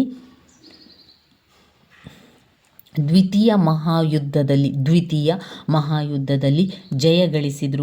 ಬ್ರಿಟನ್ ಜಯಗಳಿಸಿದರೂ ಕೂಡ ತನ್ನ ಅಗ್ರಸ್ಥಾನವನ್ನು ಕಳೆದುಕೊಂಡು 3ನೇ ವರ್ಗದ ರಾಷ್ಟ್ರವಾಗಬೇಕಾಯಿತು. ವಿಶ್ವದ ಮಹಾ ಅಗ್ರ ರಾಷ್ಟ್ರವೆನಿಸಿಕೊಂಡಂತಹ ಗ್ರೇಟ್ ಬ್ರಿಟನ್ ದ್ವಿತೀಯ ಮಹಾಯುದ್ಧದ ನಂತರ ಜಯವನ್ನು ಗಳಿಸಿದರೂ ಕೂಡ ತನ್ನ ಅಗ್ರಸ್ಥಾನವನ್ನು ಕಳೆದುಕೊಂಡು 3ನೇ ವರ್ಗದ ರಾಷ್ಟ್ರವಾಗಬೇಕಾಯಿತು. ಯುದ್ಧದ ಪರಿಣಾಮವಾಗಿ ಗ್ರೇಟ್ ಬ್ರಿಟನ್ನ ಪ್ರಬಲ ರಾಷ್ಟ್ರವೆಂಬ ಹೆಗ್ಗಳಿಕೆ ಕುಸಿದು ಹೋಯಿತು. ಯುದ್ಧದ ಸಮಯದಲ್ಲಿ ತನ್ನ ಪ್ರಗತಿಗೆ ಆಧಾರವಾಗಿದ್ದ ವಿದೇಶಿ ಸಂಪನ್ಮೂಲಗಳೆಲ್ಲ ಕೂಡ ಕರಗಿ ಹೋದವು. ಯುದ್ಧ ಮುಗಿದಾಗ ಅದು ಆರ್ಥಿಕವಾಗಿ ದಿವಾಳಿಯಾಗುವ ಹಂತವನ್ನು ತಲುಪಿತು. ಅಲ್ಲದೆ ಭಾರೀ ಪ್ರಮಾಣದ ಅಂತಾರಾಷ್ಟ್ರೀಯ ಸಾಲದ ಹೊರೆಯನ್ನು ಹೊತ್ತುಕೊಳ್ಳಬೇಕಾಯಿತು. ಸೂರ್ಯನು ಮುಳುಗದ ಸಾಮ್ರಾಜ್ಯವನ್ನು ಬ್ರಿಟನ್ ಕಳೆದುಕೊಂಡಿತು. ಯುದ್ಧದ ನಂತರದ ಸಾಲದ ರೂಪದಲ್ಲಿ ಹೊರ ದೇಶಗಳ ಸಹಾಯದ ಅಗತ್ಯವಿದ್ದ ಬ್ರಿಟನ್ನಿಗೆ ಅದು ಅಮೆರಿಕ ಮಾರ್ಷಲ್ ಯೋಜನೆಯ ಮೂಲಕ ದೊರೆಯಿತು. 1945ರ ನಂತರ ಬ್ರಿಟಿಷ್ ವಿದೇಶಾಂಗ ನೀತಿಯ ಮೂಲ ಸ್ವರೂಪವೇ ಬದಲಾಯಿತು. ಯಾವಾಗ ಅಮೆರಿಕದ ಮಾರ್ಷಲ್ ಯೋಜನೆ ಮೂಲಕ ಅದಕ್ಕೆ ಸಹಾಯ ಸಿಕ್ಕಿತು, ಆಗ ಸಂಪೂರ್ಣ ಅದು ಬದಲಾವಣೆ ಆಗ್ತದೆ. ದ್ವಿತೀಯ ಮಹಾಯುದ್ಧದ ನಂತರ ಗ್ರೇಟ್ ಬ್ರಿಟನ್ ತನ್ನ ಸಾಮ್ರಾಜ್ಯಕ್ಕೆ ಸಂಬಂಧಿಸಿದ ಸಮಸ್ಯೆಗಳ ಬಗ್ಗೆ ವಾಸ್ತವಿಕ ನೀತಿಯನ್ನು ಅನುಸರಿಸಿತು. ಬಹುತೇಕ ವಸಾಹತುಗಳಿಗೆ ಸ್ವಾತಂತ್ರ್ಯವನ್ನು ನೀಡಿತು. ತನ್ನ ಸಂಬಂಧಗಳನ್ನು ಅವುಗಳೊಡನೆ ಕೆಡಿಸಿಕೊಳ್ಳದೆ ಉತ್ತಮ ಸಂಬಂಧಗಳನ್ನಿಟ್ಟುಕೊಂಡಿದ್ದ ಬ್ರಿಟನ್ ಉದಾತ್ತ ಧೋರಣೆಯ ಪರಿಣಾಮವಾಗಿ ಅದು ಆಫ್ರಿಕಾ, ಏಷ್ಯಾ ಬಹುತೇಕ ರಾಷ್ಟ್ರಗಳು ಬ್ರಿಟನ್ನ ನೇತೃತ್ವದ ಕಾಮನ್ವೆಲ್ತ್ ಒಕ್ಕೂಟದಲ್ಲಿ ಸೇರಿಕೊಳ್ಳಲು ಒಪ್ಪಿಕೊಂಡವು. 2ನೇ ಪಾಯಿಂಟ್ ಆಗಿ ನಾವು ನೋಡಿದರೆ, ಯುರೋಪಿನ ವ್ಯವಹಾರಗಳಲ್ಲಿ ಆಸಕ್ತಿಯನ್ನು ವಹಿಸದೆ ತನ್ನದೇ ಆದ ರಕ್ಷಣೆ ಹಿತಾಸಕ್ತಿಯನ್ನು ಕಾಪಾಡುವಲ್ಲಿ ಗಮನ ಹರಿಸಿತು. ಯುರೋಪಿನ ಆರ್ಥಿಕ ಸಹಕಾರ ಸಂಘಟನೆಯಲ್ಲಿ ವಿಶ್ವಸಂಸ್ಥೆಯ ಆರ್ಥಿಕ ಚಟುವಟಿಕೆಗಳಲ್ಲೂ ಸಹಕಾರದ ನೀತಿಯನ್ನು ಅನುಸರಿಸಿತು. 3ನೇದು, ಪಶ್ಚಿಮ ಯುರೋಪಿನ ರಕ್ಷಣೆಯ ಬಗ್ಗೆ ಅಮೆರಿಕದಿಂದ ಭರವಸೆಯನ್ನು ಪಡೆಯಲು ಬ್ರಿಟನ್ ಆಸಕ್ತಿ ವಹಿಸಿತು. ನ್ಯಾಟೋ ಸೇನಾಕೂಟದ ಮೂಲಕ ಬ್ರಿಟನ್ನಿಗೆ ಈ ಭರವಸೆಯನ್ನು ಕೂಡ ಸಿಕ್ಕಿತು. ಆರ್ಥಿಕ ಕ್ಷೇತ್ರದಲ್ಲಿ ಸಾಮಾನ್ಯ ಮಾರುಕಟ್ಟೆ ಯೋಜನೆಗೆ ಬ್ರಿಟನ್ ಮೊದಲು ಒಪ್ಪಲಿಲ್ಲ. ಬ್ರಿಟನ್ ಸೇರಿದಂತೆ ಯುರೋಪಿನ 7 ರಾಷ್ಟ್ರಗಳನ್ನು ಒಳಗೊಂಡಂತಹ ಯುರೋಪಿನ ಮುಕ್ತ ವ್ಯಾಪಾರ ಸಂಘ ಇಂಗ್ಲೆಂಡ್ ಯುರೋಪ್ನ ಸಾಮಾನ್ಯ ಮಾರುಕಟ್ಟೆಗೆ ವಿರುದ್ಧವಾಗಿ ರಚಿಸಿತು. ಆ ನಂತರದಲ್ಲಿ ಆರ್ಥಿಕ ವ್ಯವಸ್ಥೆಯನ್ನು ಸುಭದ್ರಗೊಳಿಸುವಂಥ ಆಸೆಯ ಪರಿಣಾಮವಾಗಿ ಅದು ಪುನರ ಆಲೋಚನೆಯನ್ನು ಮಾಡಿ ಬ್ರಿಟನ್ ಏನು ಮಾಡಿತು, ಯುರೋಪಿನ ಸಾಮಾನ್ಯ ಮಾರುಕಟ್ಟೆಯ ಸದಸ್ಯತ್ವಕ್ಕಾಗಿ ಅರ್ಜಿ ಸಲ್ಲಿಸಲು ನಿರ್ಧರಿಸಿತು. ಈ ನಿರ್ಧಾರ ಬ್ರಿಟನ್ನ ವಿದೇಶಾಂಗ ನೀತಿಯ ದಿಕ್ಕನ್ನೇ ಬದಲಾಯಿಸಿತು. ಹೀಗೆ ಬ್ರಿಟನ್ ಕೇವಲ ತನ್ನ ಆರ್ಥಿಕ ಸ್ಥಿತಿಗತಿಗಳನ್ನು ಗಮನದಲ್ಲಿಟ್ಟುಕೊಂಡು ತನ್ನ ವಿದೇಶಾಂಗ ನೀತಿಯನ್ನು ರೂಪಿಸಿಕೊಂಡಿತು ಅಂತ ಹೇಳುವಂಥದ್ದು.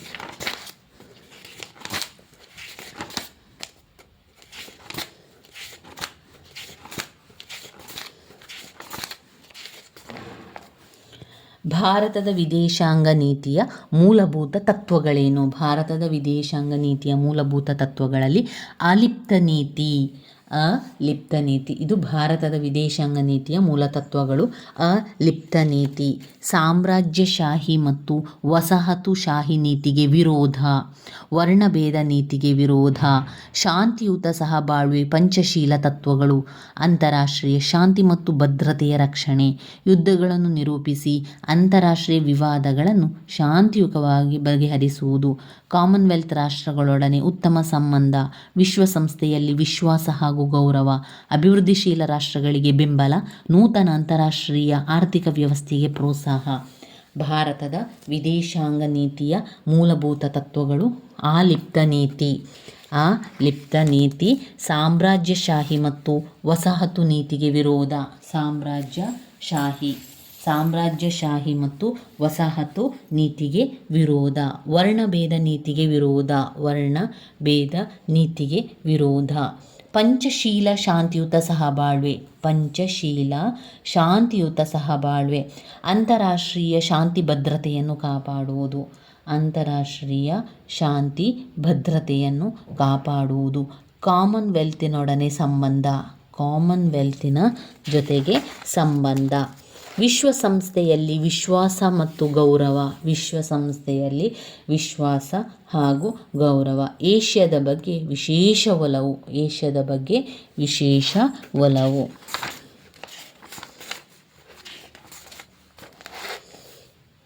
ರಾಯಭಾರದ ಅರ್ಥ, ವ್ಯಾಖ್ಯೆಗಳು, ಸ್ವರೂಪ. ರಾಯಭಾರದ ಬಗ್ಗೆ ಕೇಳ್ತಾರೆ. 15 ಅಂಕಕ್ಕೂ ಕೂಡ ಪ್ರಶ್ನೆಗಳು ಬರ್ತದೆ. 10 ಅಂಕ ಕೂಡ ಕೇಳ್ತಾರೆ. 5 ಅಂಕಕ್ಕೂ ಕೂಡ ಬರುವಂತಹ ಒಂದು ಪ್ರಶ್ನೆ ರಾಯಭಾರದ ಅರ್ಥವನ್ನು ತಿಳ್ಕೊಳ್ಳುವ. ರಾಯಭಾರ ಅಂದರೆ ಏನು? ರಾಯಭಾರ ಅಂದರೆ ರಾಷ್ಟ್ರಗಳ ನಡುವಿನ ಸಂಬಂಧದ ಬಗ್ಗೆ ರಾಯಭಾರ ಎಂಬ ಪದವನ್ನು ಬಳಸುವಂಥದ್ದು. ರಾಯಭಾರ ವಹಿಸುವಂಥದ್ದು ಅಂತ ಹೇಳಿದರೆ ರಾಷ್ಟ್ರಗಳ ನಡುವೆ ಹೋಗಿ ಸಂಬಂಧವನ್ನು ಮಾಡುವಂಥದ್ದು, ಅಥವಾ ರಾಷ್ಟ್ರಗಳ ನಡುವಿನ ಸಂಬಂಧವನ್ನೇ ನಾವೇನು ಹೇಳ್ತೇವೆ, ರಾಯಭಾರ ಅಂತ ಹೇಳುವಂಥದ್ದನ್ನು ಕೇಳಿರ್ಬೋದು. ಈ ರಾಯಭಾರದ ಅರ್ಥ ಆಯಿತು. ರಾಯಭಾರ ವಿಚಾರ ವಿನಿಮಯವನ್ನು ಮಾಡಿಕೊಳ್ಳುವಂಥದ್ದು ಅಂತ ಹೇಳುವಂಥದ್ದು. ಈ ರಾಯಭಾರತ್ವದ ವಿಧಗಳೇನು? ಈ ರೀತಿಯಾಗಿ ವಿಚಾರ ವಿನಿಮಯ ಮಾಡಿಕೊಳ್ಳುವಂಥದ್ದು ಅಥವಾ ಸಂಬಂಧ ಅಂತ ನೋಡಿದರೆ ರಾಯಭಾರತ್ವದ ವಿಧಗಳೇನು ಅಂತ ಹೇಳಿದರೆ, ಶಾಪ್ ಕೀಪರ್ ಮತ್ತು ವಾರಿಯರ್. ಯಾರು? ಶಾಪ್ ಕೀಪರ್ ಮತ್ತು ವಾರಿಯರ್. ಇವರು ರಾಷ್ಟ್ರಗಳ ನಡುವಿನ ಸಂಬಂಧವನ್ನು ಏರ್ಪಡಿಸ್ತಾರೆ. ಯಾರು? ಶಾಪ್ ಕೀಪರ್ ಮತ್ತು ವಾರಿಯರ್. ರಹಸ್ಯ ಅಥವಾ ಹಳೆಯ ರಾಯಭಾರತ್ವ.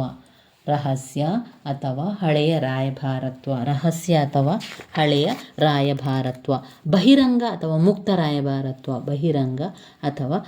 ರಾಯಭಾರತ್ವ. ದ್ವಿಪಕ್ಷೀಯ ಮತ್ತು ಬಹುಪಕ್ಷೀಯ ರಾಯಭಾರತ್ವ.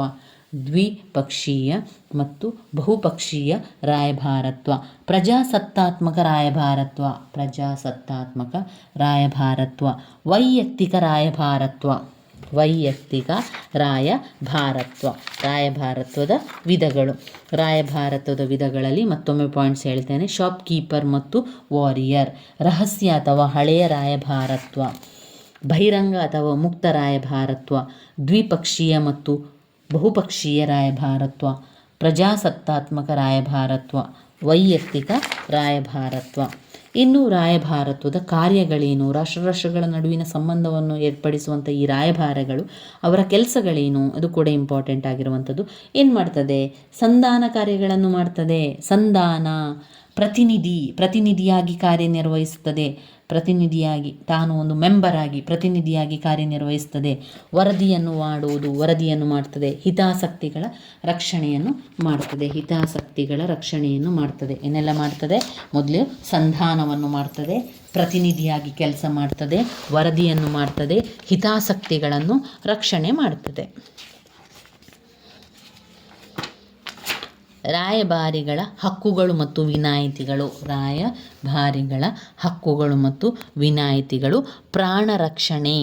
ಪ್ರಾಣ ರಕ್ಷಣೆ, ಅಪರಾಧ ಕಾಯ್ದೆ ಹಾಗೂ ನಾಗರಿಕ ಕಾಯ್ದೆಗಳಿಂದ ವಿನಾಯಿತಿ.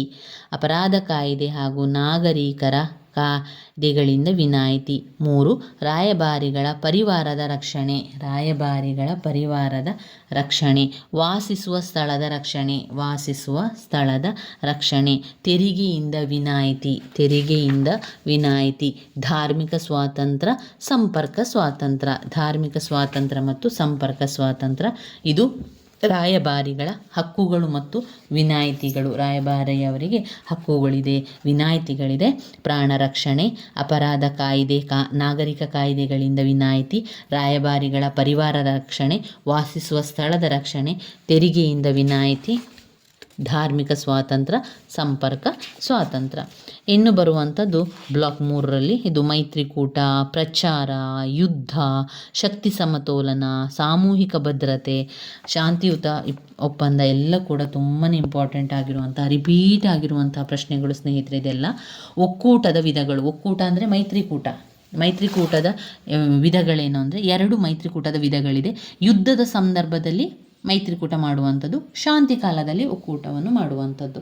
ಮೈತ್ರಿಕೂಟದಲ್ಲಿ 2 ವಿಧ: ಯುದ್ಧದ ಕಾಲದ ಮೈತ್ರಿಕೂಟ, ಶಾಂತಿ ಕಾಲದ ಒಕ್ಕೂಟ. ಶಾಂತಿ ಕಾಲದ ಮೈತ್ರಿಕೂಟ. ಮೈತ್ರಿಕೂಟ ಅಂದರೆ ಒಕ್ಕೂಟ, 2 ಒಂದೇ ಆಗಿರ್ತದೆ. ಯುದ್ಧದ ಕಾಲದ ಒಕ್ಕೂಟ ಮತ್ತು ಶಾಂತಿ ಕಾಲದ ಒಕ್ಕೂಟ ಎರಡನ್ನೇ ವಿವರಿಸುವಂಥದ್ದು. ಇಲ್ಲಿ ಪ್ರಚಾರದ ಅರ್ಥ ಮತ್ತು ಸ್ವರೂಪವನ್ನು ತಿಳಿಸಿ ಅಂತ ಹೇಳಿದ್ದಾರೆ. ವಿದೇಶಾಂಗ ನೀತಿಯ ಆರ್ಥಿಕ ಸಾಧನಗಳು, ಅರ್ಥ, ಸ್ವಭಾವ. ಪ್ರಚಾರ ಅಂದರೆ ಏನು? ಒಂದು ಪ್ರಚಾರ ಅಂತ ಹೇಳಿದರೆ ರಾಜಕೀಯ ವ್ಯವಸ್ಥೆಯಲ್ಲಿ ವಿಷಯವನ್ನು ಜನರಿಗೆ ತಲುಪಿಸುವಂಥದ್ದು. ಪ್ರಚಾರವು ಪುರಾತನ ಕಾಲದಿಂದಲೂ ಅಸ್ತಿತ್ವದಲ್ಲಿದೆ. ಯಾವುದೇ ಒಂದು ವಿಚಾರವನ್ನು ಜನರಿಗೆ ತಿಳಿಸಬೇಕು ಅಂತ ಹೇಳಿದರೆ ಮೊದಲೆಲ್ಲ ಈ ಒಂದು ತಮಟೆಯನ್ನು ಬಾರಿಸುವುದರ ಮೂಲಕ ಜನರಿಗೆ ತಿಳಿಸ್ತಾ ಇದ್ರು. ಕೇಳ್ರಪ್ಪೋ ಕೇಳಿ ಅಂತ ಪ್ರಚಾರ ಮಾಡ್ತಾರಲ್ಲ, ಅದನ್ನೇ ಇಲ್ಲಿ ನಾವು ಪ್ರಚಾರ ಅಂತ ಹೇಳುವಂಥದ್ದು. ಪ್ರಚಾರದ ವಿಧಗಳೇನು? ಯಾವ ರೀತಿ ಪ್ರಚಾರ ಮಾಡ್ಬೋದು? ವಿಷಯ ಮಂಡನ ವಿಧಾನ, ವಿಷಯವನ್ನು ಹೇಳಿ ಪ್ರಚಾರ ಮಾಡ್ಬೋದು. ವಿಷಯ ಮಂಡನ ವಿಧಾನ, ಗಮನ ಸೆಳೆಯುವ ಯಂತ್ರಗಳು, ಗಮನ ಸೆಳೆಯುವಂಥದ್ದು, ಜನರಿಗೆ ಅವರ ಗಮನವನ್ನು ಸೆಳೆಯುವಂತೆ ಮಾಡಿ ಹೇಳುವಂಥದ್ದು. ವಿಷಯ ಮಂಡನ ವಿಧಾನ, ಗಮನ ಸೆಳೆಯುವಂತಹ ಯಂತ್ರ, ಗಮನ ಸೆಳೆಯುವಂತಹ ತಂತ್ರಗಳು. ಪ್ರತಿಕ್ರಿಯೆ ಪಡೆಯುವ ವಿಧಾನ, ಪ್ರತಿಕ್ರಿಯೆ ನಾವು ಏನಾದರೂ ಒಂದು ಹೇಳಿದರೆ ಅದಕ್ಕೆ ಅವರು ಏನು ಹೇಳ್ತಾರೆ ಅಂತ ಪ್ರತಿಕ್ರಿಯೆಯನ್ನು ಪಡೆಯುವಂಥದ್ದು. ಸಮ್ಮತಿ ಪಡೆಯುವಂಥ ವಿಧಾನ, ಸಮ್ಮತಿ ಪಡೆಯುವಂಥ ವಿಧಾನ. ಗಮನ ಸೆಳೆಯುವಂಥಲ್ಲಿ ಸಿನಿಮಾ, ಕ್ರೀಡೆ, ನಾಟಕಗಳನ್ನೆಲ್ಲ ಮಾಡುವಂಥದ್ದು. ಇದು ಪ್ರಚಾರದ ವಿಧಗಳು. ಪ್ರಚಾರದ ವಿಧಗಳು: ವಿಷಯ ಮಂಡನ ವಿಧಾನ, ವಿಷಯ ಮಂಡನ ವಿಧಾನ. ಗಮನ ಸೆಳೆಯುವ ತಂತ್ರಗಳು, ಸಿನಿಮಾ, ಕ್ರೀಡೆ, ನಾಟಕಗಳು. ಗಮನ ಸೆಳೆಯುವಂತಹ ತಂತ್ರಗಳು. ಪ್ರತಿಕ್ರಿಯೆ ಪಡೆಯುವ ವಿಧಾನ, ಸಮ್ಮತಿಯನ್ನು ಪಡೆಯುವಂಥ ವಿಧಾನ. ಇನ್ನು ಬರುವಂಥದ್ದು ಪ್ರಚಾರದ ಸಾಧನಗಳೇನು? ಯಾವುದರ ಮೂಲಕ ಪ್ರಚಾರವನ್ನು ಮಾಡ್ಬೋದು? ರೇಡಿಯೋ ಮತ್ತು ಟೆಲಿವಿಷನ್ ಪ್ರದರ್ಶನ. ರೇಡಿಯೋ, ಟೆಲಿವಿಷನ್ ಪ್ರದರ್ಶನ, ನಾಟಕ ಪ್ರದರ್ಶನ, ಸಿನಿಮಾ ಪ್ರದರ್ಶನ, ಈ ರೀತಿ. ಪ್ರಚಾರದ ಸಾಧನಗಳೇನು? ರೇಡಿಯೋ ಮತ್ತು ಟೆಲಿವಿಷನ್. ರೇಡಿಯೋ ಮತ್ತು ಟೆಲಿವಿಷನ್ ಪ್ರದರ್ಶನ. ಸಾಂಸ್ಕೃತಿಕ ಕ್ಷೇತ್ರಗಳಲ್ಲಿ ವಿನಿಮಯ. ಸಾಂಸ್ಕೃತಿಕ ಕ್ಷೇತ್ರದಲ್ಲಿ ವಿನಿಮಯ. ಸ್ನೇಹಯುತ ರಾಷ್ಟ್ರಗಳನ್ನು ಮೆಚ್ಚಿಸುವುದು. ಸ್ನೇಹಯುತ ರಾಷ್ಟ್ರಗಳನ್ನು ಮೆಚ್ಚಿಸುವುದು. ತಟಸ್ಥ ರಾಷ್ಟ್ರಗಳ ಓಲೈಕೆ, ಸತ್ಯಾಂಶ ಮತ್ತು ಸುಳ್ಳು. ತಟಸ್ಥ ರಾಷ್ಟ್ರಗಳ ಓಲೈಕೆ, ಸತ್ಯಾಂಶ ಮತ್ತು ಸುಳ್ಳು. ಇನ್ನು ವಿದೇಶಾಂಗ ನೀತಿಯ ಆರ್ಥಿಕ ಸಾಧನೆಗಳ ಅರ್ಥ ಮತ್ತು ಸ್ವರೂಪ. ವಿದೇಶಾಂಗ ನೀತಿಯ ನಿರ್ಧಾರಕ ಅಂಶವಾಗಿ ಆರ್ಥಿಕ ಸಾಧನಗಳು ಇರುವಂಥದ್ದು. ಆರ್ಥಿಕ ಸಾಧನ ಎಂದರೆ ಒಂದು ರಾಷ್ಟ್ರದ ವಿದೇಶಾಂಗ ನೀತಿಯ ಗುರಿ ಸಾಧನೆಯಲ್ಲಿ ಪ್ರಭಾವ ಬೀರುವ ರಾಷ್ಟ್ರದ ಆರ್ಥಿಕ ಸಾಮರ್ಥ್ಯ ಮತ್ತು ಆರ್ಥಿಕ ನೀತಿಯನ್ನು ಆಧರಿಸಿಕೊಂಡಿರ್ತದೆ. ಆರ್ಥಿಕ ಸಾಮರ್ಥ್ಯ ಮತ್ತು ಆರ್ಥಿಕ ನೀತಿಯನ್ನು ನಿರ್ಧರಿಸುತ್ತದೆ. ಆರ್ಥಿಕ ಸಾಧನಗಳೇನು? 5 ಅಂಕಕ್ಕೆ ಕೇಳಿದ್ದಾರೆ. ಆರ್ಥಿಕ ಸಾಧನಗಳು ಏನು? ವಿದೇಶಾಂಗ ನೀತಿಯ ಆರ್ಥಿಕ ಸಾಧನಗಳು: ಆಮದು ಮತ್ತು ರಫ್ತು ಸುಂಕ. ಆಮದು ಮತ್ತು ರಫ್ತು ಸುಂಕ. ರಾಶಿ ಹಾಕುವುದು. ಪ್ರಮಾಣ ನೀತಿ. ವಿದೇಶಾಂಗ ನೀತಿಯ ಆರ್ಥಿಕ ಸಾಧನಗಳು: ಆಮದು ಮತ್ತು ರಫ್ತು ಸುಂಕ. ರಾಶಿ ಹಾಕುವುದು. ಪ್ರಮಾಣದ ಮಿತಿ. ಪರವಾನಗಿಗಳು. ರಾಜ್ಯ ವ್ಯಾಪಾರ. ಸಾಮಗ್ರಿ ಸಂಗ್ರಹ. ಬಹಿಷ್ಕಾರ. ಪೂರ್ವಭಾವಿ ಖರೀದಿ. ಅಪಮೌಲ್ಯ. ರಫ್ತು ನಿಯಂತ್ರಣ ವಿಧಾನ. ಆರ್ಥಿಕ ಸಾಧನಗಳು ಯಾವುದೆಲ್ಲ? ಆಮದು ಮತ್ತು ರಫ್ತು ಸುಂಕ. ರಾಶಿ ಹಾಕುವುದು. ಪ್ರಮಾಣ ಮಿತಿ. ಪರವಾನಿಗೆಗಳು, ಪರವಾನಿಗೆ ಅಂದರೆ ಲೈಸೆನ್ಸ್, ಪರವಾನಿಗೆಗಳು. ರಾಜ್ಯ ವ್ಯಾಪಾರ. ಸಾಮಗ್ರಿ ಸಂಗ್ರಹ. ಬಹಿಷ್ಕಾರ. ಪೂರ್ವಭಾವಿ ಖರೀದಿ. ಅಪಮೌಲ್ಯ ರಫ್ತು ನಿಯಂತ್ರಣ ವಿಧಾನ. ಅಪಮೌಲ್ಯ ರಫ್ತು ನಿಯಂತ್ರಣ ವಿಧಾನ. ಇನ್ನು ಬರುವಂಥದ್ದು ಯುದ್ಧಗಳು. ಯುದ್ಧದ ಬಗೆಗಳು ಮತ್ತು ಯುದ್ಧಕ್ಕೆ ಕಾರಣಗಳು.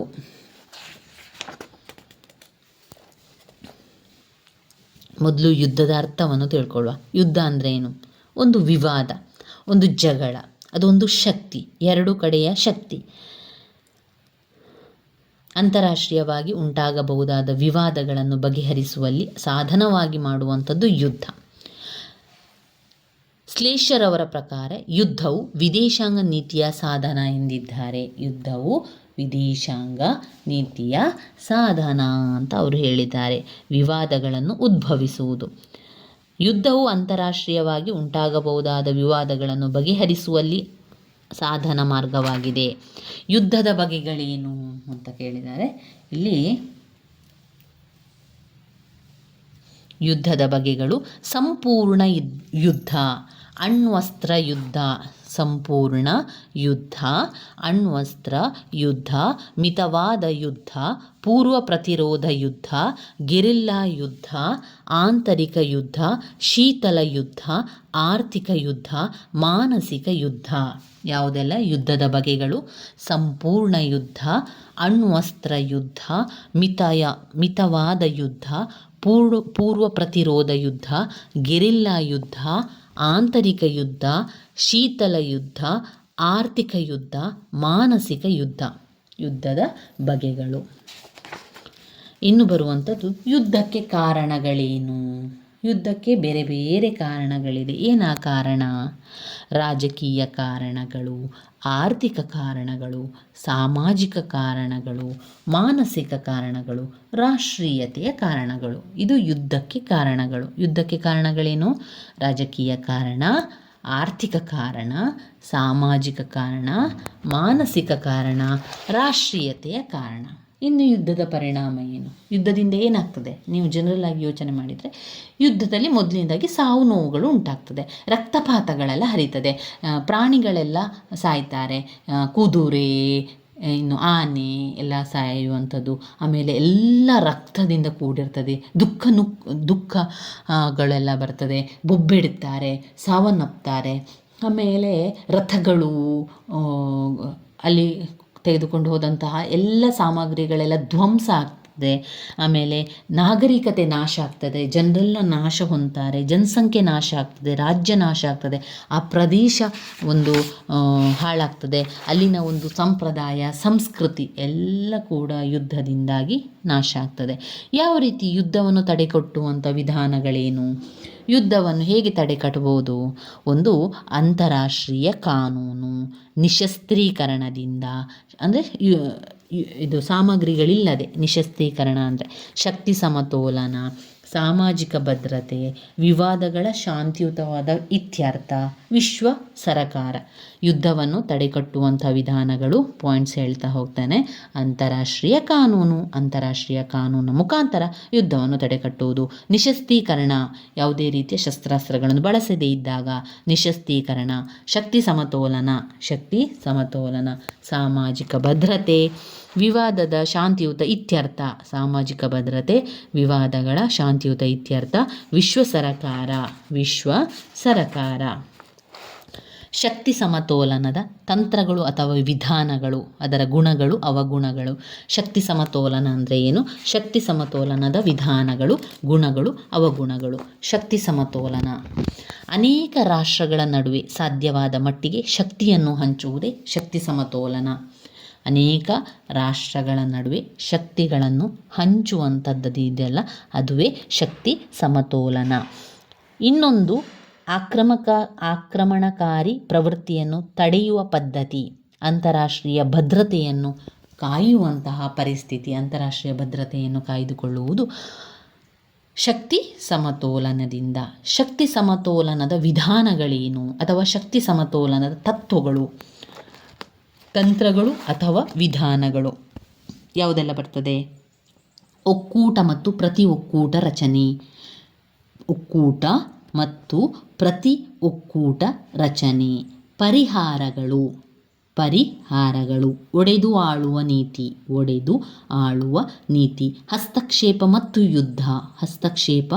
ಯುದ್ಧ, ಶಸ್ತ್ರೀಕರಣ ಮತ್ತು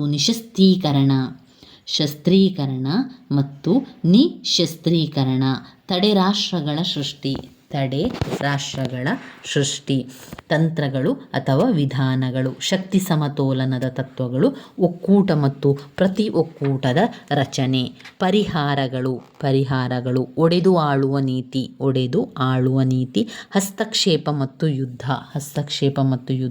ಶಸ್ತ್ರೀಕರಣ ಮತ್ತು ನಿಶಸ್ತ್ರೀಕರಣ, ತಡೆ ರಾಷ್ಟ್ರಗಳ ಸೃಷ್ಟಿ.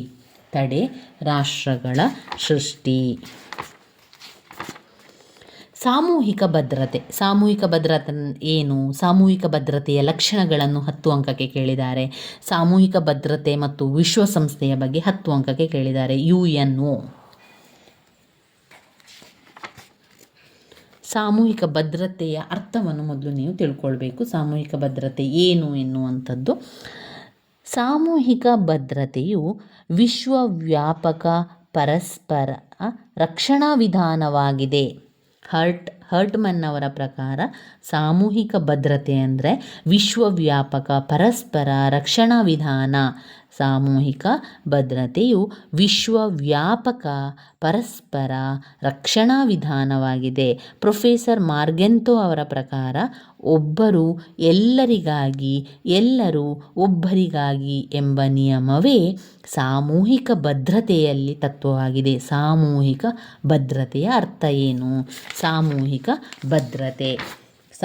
ಭದ್ರತೆ ಅಂದರೆ ಒಬ್ಬರು ಎಲ್ಲರಿಗಾಗಿ, ಎಲ್ಲರೂ ಒಬ್ಬರಿಗಾಗಿ, ಇವರು ಪರಸ್ಪರ ರಕ್ಷಣೆಯ ವಿಧಾನವನ್ನೇ ಸಾಮೂಹಿಕ ಭದ್ರತೆ ಅಂತ ಹೇಳುವಂಥದ್ದು. ಸಾಮೂಹಿಕ ಭದ್ರತೆಯ ಲಕ್ಷಣಗಳನ್ನು 10 ಅಂಕಕ್ಕೆ ಕೇಳಿದ್ದಾರೆ. ಸಾಮೂಹಿಕ ಭದ್ರತೆಯ ಲಕ್ಷಣಗಳು ಅಂದರೆ ಎಲ್ಲರೂ ಒಬ್ಬರಿಗಾಗಿ, ಒಬ್ಬರು ಎಲ್ಲರಿಗಾಗಿ ಎನ್ನುವಂಥದ್ದು. ಅದರ ಲಕ್ಷಣಗಳು 7 ಪಾಯಿಂಟ್ಸ್ಗಳಿದೆ, ಹೇಳ್ತಾ ಹೋಗ್ತೇನೆ ನೋಡಿ. ಸಾಮೂಹಿಕ ಭದ್ರತೆಯ ಲಕ್ಷಣಗಳು: ಕೆಲವು ರಾಷ್ಟ್ರಗಳು ಸಮಾನ ಹಿತಾಸಕ್ತಿಗಾಗಿ ಒಪ್ಪಂದ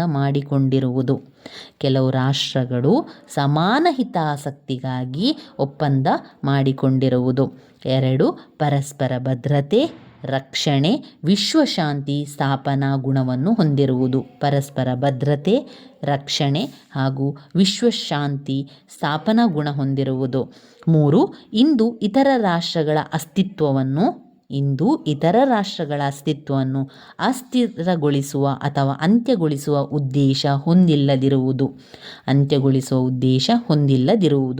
ಅಂತಾರಾಷ್ಟ್ರೀಯ ಮಟ್ಟದಲ್ಲಿ ಯಥಾಸ್ಥಿತಿ ಕಾಪಾಡಿಕೊಂಡು ಹೋಗುವ ಗುರಿಯನ್ನು ಹೊಂದಿರುವುದು. ಅಂತಾರಾಷ್ಟ್ರೀಯ ಮಟ್ಟದಲ್ಲಿ ಯಥಾಸ್ಥಿತಿಯನ್ನು ಕಾಪಾಡಿಕೊಂಡು ಹೋಗುವ ಗುರಿಯನ್ನು ಹೊಂದಿರುವುದು. 5.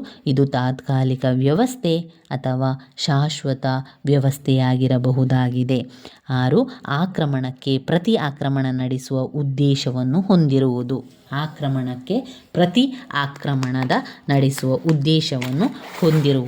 7ನೇ ಪಾಯಿಂಟ್, ವಿದೇಶಾಂಗ ನೀತಿ ಕಾರ್ಯಾಚರಣೆಗೊಳಿಸಲು ಇದು ಸಾಧನೋಪಾಯವಾಗಿದೆ. ಆಗಿರುವಂಥದ್ದು. ಸಾಮೂಹಿಕ ಭದ್ರತೆಯ ಸಾಧನ ವಿಧಾನಗಳೇನು? ಲೀಗ್ ಆಫ್ ನೇಷನ್ನಲ್ಲಿ ಪಾಯಿಂಟ್ಸ್ ರೀತಿಯಲ್ಲಿ ನಾವು ಬರಿತಾ ಹೋಗಬೇಕು. LON ಲೀಗ್ ಆಫ್ ನೇಷನ್ನ ಬಗ್ಗೆ ಸಾಮೂಹಿಕ ಭದ್ರತೆ 5 ಅಂಕಕ್ಕೆ ಕೇಳಿದ್ದಾರೆ.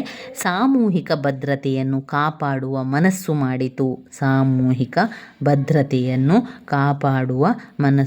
ಮಾಡಿತು. ಮೊದಲನೆಯ ಮಹಾಯುದ್ಧದ ಪರಿಣಾಮವಾಗಿ ವಿಶ್ವದ ಭದ್ರತೆಗಾಗಿ ರಾಷ್ಟ್ರ ಸಂಘ ಅಸ್ತಿತ್ವಕ್ಕೆ ಬಂದಂಥದ್ದು. ಇದು ಒಂದು ಸಾಮೂಹಿಕ ಭದ್ರತೆಯನ್ನು ಕಾಪಾಡುವ ಮನಸ್ಸು ಮಾಡಿತು. 2. ರಾಷ್ಟ್ರ ಸಂಘಗಳ ಸದಸ್ಯ ರಾಷ್ಟ್ರಗಳು ಭೂಕ್ಷೇತ್ರದ ಏಕತೆ, ರಾಜಕೀಯ ಸ್ವಾತಂತ್ರ್ಯ ಹೊಂದುವಂತೆ ಮಾಡುವುದು, ಯುದ್ಧ ತಡೆಗಟ್ಟುವ ಮೂಲಕ ಶಾಂತಿ ಕಾಪಾಡುವುದು. ರಾಷ್ಟ್ರ ಸಂಘದ ಸದಸ್ಯ ರಾಷ್ಟ್ರಗಳ ಮೇಲೆ ಆಕ್ರಮಣವಾದಾಗ ಏನು ಮಾಡಬೇಕೆಂಬುದು ಸಲಹೆಯನ್ನು ನೀಡುತ್ತದೆ. 6. ವಿಶ್ವದ ಯಾವುದೇ ದೇಶದ ಮೇಲೆ ಯುದ್ಧ ನಡೆದರೆ ಅದನ್ನು ಸಾಮೂಹಿಕವಾಗಿ ಎದುರಿಸುವ ಬಗ್ಗೆ ಯುದ್ಧಕ್ಕೆ ಬಂದ ರಾಷ್ಟ್ರಗಳ ಮೇಲೆ ನಿರ್ಬಂಧನ ಹೇರುವ ವ್ಯವಸ್ಥೆಯನ್ನು ರಾಷ್ಟ್ರಸಂಘ ರೂಪಿಸಿತು. ಇದು ರಾಷ್ಟ್ರಸಂಘ, ಲೀಗ್ ಆಫ್ ನೇಷನ್ನ ಬಗ್ಗೆ ಹೇಳುವಂಥದ್ದು. ಇನ್ನು ನಾವು ನೋಡುವಂಥದ್ದು ಪರಿಹಾರದ ವಿಧಾನಗಳೇನು. ಅಂತಾರಾಷ್ಟ್ರೀಯ ವಿವಾದ ಶಾಂತಿಯುತವಾಗಿ ಇತ್ಯರ್ಥ ಆಗಲಿಕ್ಕೆ ಏನು ಪರಿಹಾರ? ಅಂತಾರಾಷ್ಟ್ರೀಯವಾಗಿ ರಾಷ್ಟ್ರಗಳ ನಡುವೆ ಉಂಟಾಗಬಹುದಾದ ವಿವಾದಗಳನ್ನು ಶಾಂತಿಯುತವಾಗಿ ಇತ್ಯರ್ಥಪಡಿಸುವ ವಿಧಾನದ ಬಗ್ಗೆ ವಿಶ್ವಸಂಸ್ಥೆಯ ಸಂವಿಧಾನ 33ರಿಂದ 38ರವರೆಗೆ ವಿಧಿಯಲ್ಲಿ ಪ್ರಸ್ತಾಪನೆ ಮಾಡ್ತದೆ. ಯಾವ ರೀತಿ ಪರಿಹಾರವನ್ನು ಮಾಡ್ಬೋದು? ಅಂತಾರಾಷ್ಟ್ರೀಯ ವಿವಾದಗಳ ಶಾಂತಿಯುತ ಇತ್ಯರ್ಥದ ಪರಿಹಾರದ ವಿಧಾನಗಳು. ಅದಕ್ಕೆ ಪಾಯಿಂಟ್ಸ್ ಕೊಟ್ಟಿದ್ದಾರೆ. ಸಂಧಾನ, ಅಂತಾರಾಷ್ಟ್ರೀಯ ವಿವಾದಗಳನ್ನು ಶಾಂತಿಯುತವಾಗಿ ಪರಿಹರಿಸುವುದು. 1. ಸಂಧಾನ. 2. ಸೌಹಾರ್ದ ಕಾರ್ಯಸ್ಥಾನ. 3. ಮಧ್ಯಸ್ಥಿಕೆ. ಸಂಧಾನ, ಸೌಹಾರ್ದ ಕಾರ್ಯಸ್ಥಾನ, ಮಧ್ಯಸ್ಥಿಕೆ. 4. ವಿಚಾರಣೆಯನ್ನು ಮಾಡಿ ವಿವಾದವನ್ನು ಬಗೆಹರಿಸುವಂಥದ್ದು. ರಾಜಿ ಒಪ್ಪಂದವನ್ನು ಮಾಡುವಂಥದ್ದು. ನ್ಯಾಯ ಪಂಚಾಯಿತಿಯನ್ನು ಮಾಡುವಂಥದ್ದು. ವಿಚಾರಣೆ, ರಾಜಿ ಒಪ್ಪಂದ, ನ್ಯಾಯ ಪಂಚಾಯಿತಿ. ಸಂಧಾನ, ಸೌಹಾರ್ದ ಕಾರ್ಯಸ್ಥಾನ, ಮಧ್ಯಸ್ಥಿಕೆ, ವಿಚಾರಣೆ, ರಾಜಿ ಒಪ್ಪಂದ, ನ್ಯಾಯ ಪಂಚಾಯಿತಿ, ನ್ಯಾಯ ಪಂಚಾಯಿತಿ, ಆಮೇಲೆ ನ್ಯಾಯ ನಿರ್ಣಯ. ಇದು ಅಂತಾರಾಷ್ಟ್ರೀಯ ವಿವಾದಗಳನ್ನು ಶಾಂತಿಯುತವಾಗಿ ಬಗೆಹರಿಸುವಂಥದ್ದು. ಸಂಧಾನ, ಸೌಹಾರ್ದ ಕಾರ್ಯಸ್ಥಾನ, ಮಧ್ಯಸ್ಥಿಕೆ, ವಿಚಾರಣೆ, ರಾಜಿ ಒಪ್ಪಂದ, ನ್ಯಾಯ ಪಂಚಾಯಿತಿ, ನ್ಯಾಯ ನಿರ್ಣಯ. ಇನ್ನು ಬರುವಂಥದ್ದು ಬ್ಲಾಕ್ 4ರಲ್ಲಿರುವಂತಹ ವಿಚಾರಗಳು. ಬ್ಲಾಕ್ 4ರಲ್ಲಿ ನಿಶ್ಶಸ್ತೀಕರಣದ ಪ್ರಾಮುಖ್ಯತೆ, ಅಂತಾರಾಷ್ಟ್ರೀಯ ಕಾನೂನು, ಲೀಗ್ ಆಫ್ ನೇಷನ್, ವಿಶ್ವಸಂಸ್ಥೆ, ಅಲಿಪ್ತ ನೀತಿ, ಇದೆಲ್ಲ ಬಂದಿರುವಂಥ ಪ್ರಶ್ನೆ. ಮೊದಲಿಗೆ ನಿಶ್ಶಸ್ತೀಕರಣದ ಪ್ರಾಮುಖ್ಯತೆಯನ್ನು ತಿಳ್ಕೊಳ್ಳುವ. ನಿಶ್ಶಸ್ತೀಕರಣ ಅಂದರೆ ಏನು? ಶಸ್ತ್ರಾಸ್ತ್ರಗಳಿಲ್ಲದೆ ಇರುವಂಥದ್ದು. ಸೈನ್ಯಗಳನ್ನು ವಿಸರ್ಜಿಸಿ ಶಸ್ತ್ರಾಸ್ತ್ರಗಳನ್ನು ನಾಶಗೊಳಿಸಿ ಸೈನಿಕವಾದಕ್ಕೆ ರಾಜಿಯನ್ನು ಹೇಳುವುದಾಗಿದೆ. ಅಂದರೆ ನಿಶ್ಶಸ್ತೀಕರಣ ಅಂದರೆ ಸೈನಿಕ ಶಕ್ತಿಗಳನ್ನು ತ್ಯಜಿಸಿ ಶಸ್ತ್ರಾಸ್ತ್ರಗಳನ್ನು ನಾಶಗೊಳಿಸುವುದೇ ನಿಶ್ಶಸ್ತೀಕರಣ. ನಿಶ್ಶಸ್ತೀಕರಣದ ಪ್ರಮುಖ ವಿಧಾನಗಳೇನು? ಏನೆಲ್ಲ ವಿಧಾನಗಳಿದೆ ನಿಶ್ಶಸ್ತೀಕರಣದಲ್ಲಿ? ಸಾಂಪ್ರದಾಯಿಕ ಜಾಗತಿಕ ವಿಧಾನ, ಪ್ರಾದೇಶಿಕ ವಿಧಾನ, ತಟಸ್ಥ ವಿಧಾನ. ಪ್ರಾದೇಶಿಕ ವಿಧಾನ, ತಟಸ್ಥ ವಿಧಾನ, ಆದರ್ಶವಾದಿ ವಿಧಾನಗಳು ನಿಶ್ಶಸ್ತ್ರೀಕರಣದ ಪ್ರಮುಖ ವಿಧಾನಗಳು. ಸಾಂಪ್ರದಾಯಿಕ ಜಾಗತಿಕ ವಿಧಾನ, ಪ್ರಾದೇಶಿಕ ವಿಧಾನ, ತಟಸ್ಥ ವಿಧಾನ, ಆದರ್ಶವಾದಿ ವಿಧಾನ. ನಿಶ್ಶಸ್ತೀಕರಣದ ವಿಧಗಳೇನು? ಇದು ವಿಧಾನ, ಬೇರೆ ಬೇರೆ ವಿಧಾನಗಳು. ಆಮೇಲೆ ಟೈಪ್ಸ್ ಏನು? ವಿಧಗಳೇನು? ಗುಣಾತ್ಮಕ ಮತ್ತು ಪರಿಮಾಣಾತ್ಮಕ ನಿಶ್ಶಸ್ತೀಕರಣ, ಗುಣಾತ್ಮಕ ಮತ್ತು ಪರಿಮಾಣಾತ್ಮಕ ನಿಶ್ಶಸ್ತೀಕರಣ, ಸಾಮಾನ್ಯ ಮತ್ತು ಸಂಪೂರ್ಣ ನಿಶ್ಶಸ್ತೀಕರಣ, ಸಾರ್ವತ್ರಿಕ ಮತ್ತು ಸ್ಥಳೀಯ ನಿಶ್ಶಸ್ತೀಕರಣ. ಇದು ವಿಧಗಳು, ಟೈಪ್ಸ್. ಇದು ವಿಧಾನಗಳು. ನಿಶ್ಶಸ್ತೀಕರಣಕ್ಕಿರುವ ಅಡೆತಡೆಗಳೇನು? ರಾಷ್ಟ್ರಗಳ ನಡುವಿನ ಭಯ ಭದ್ರತೆಯ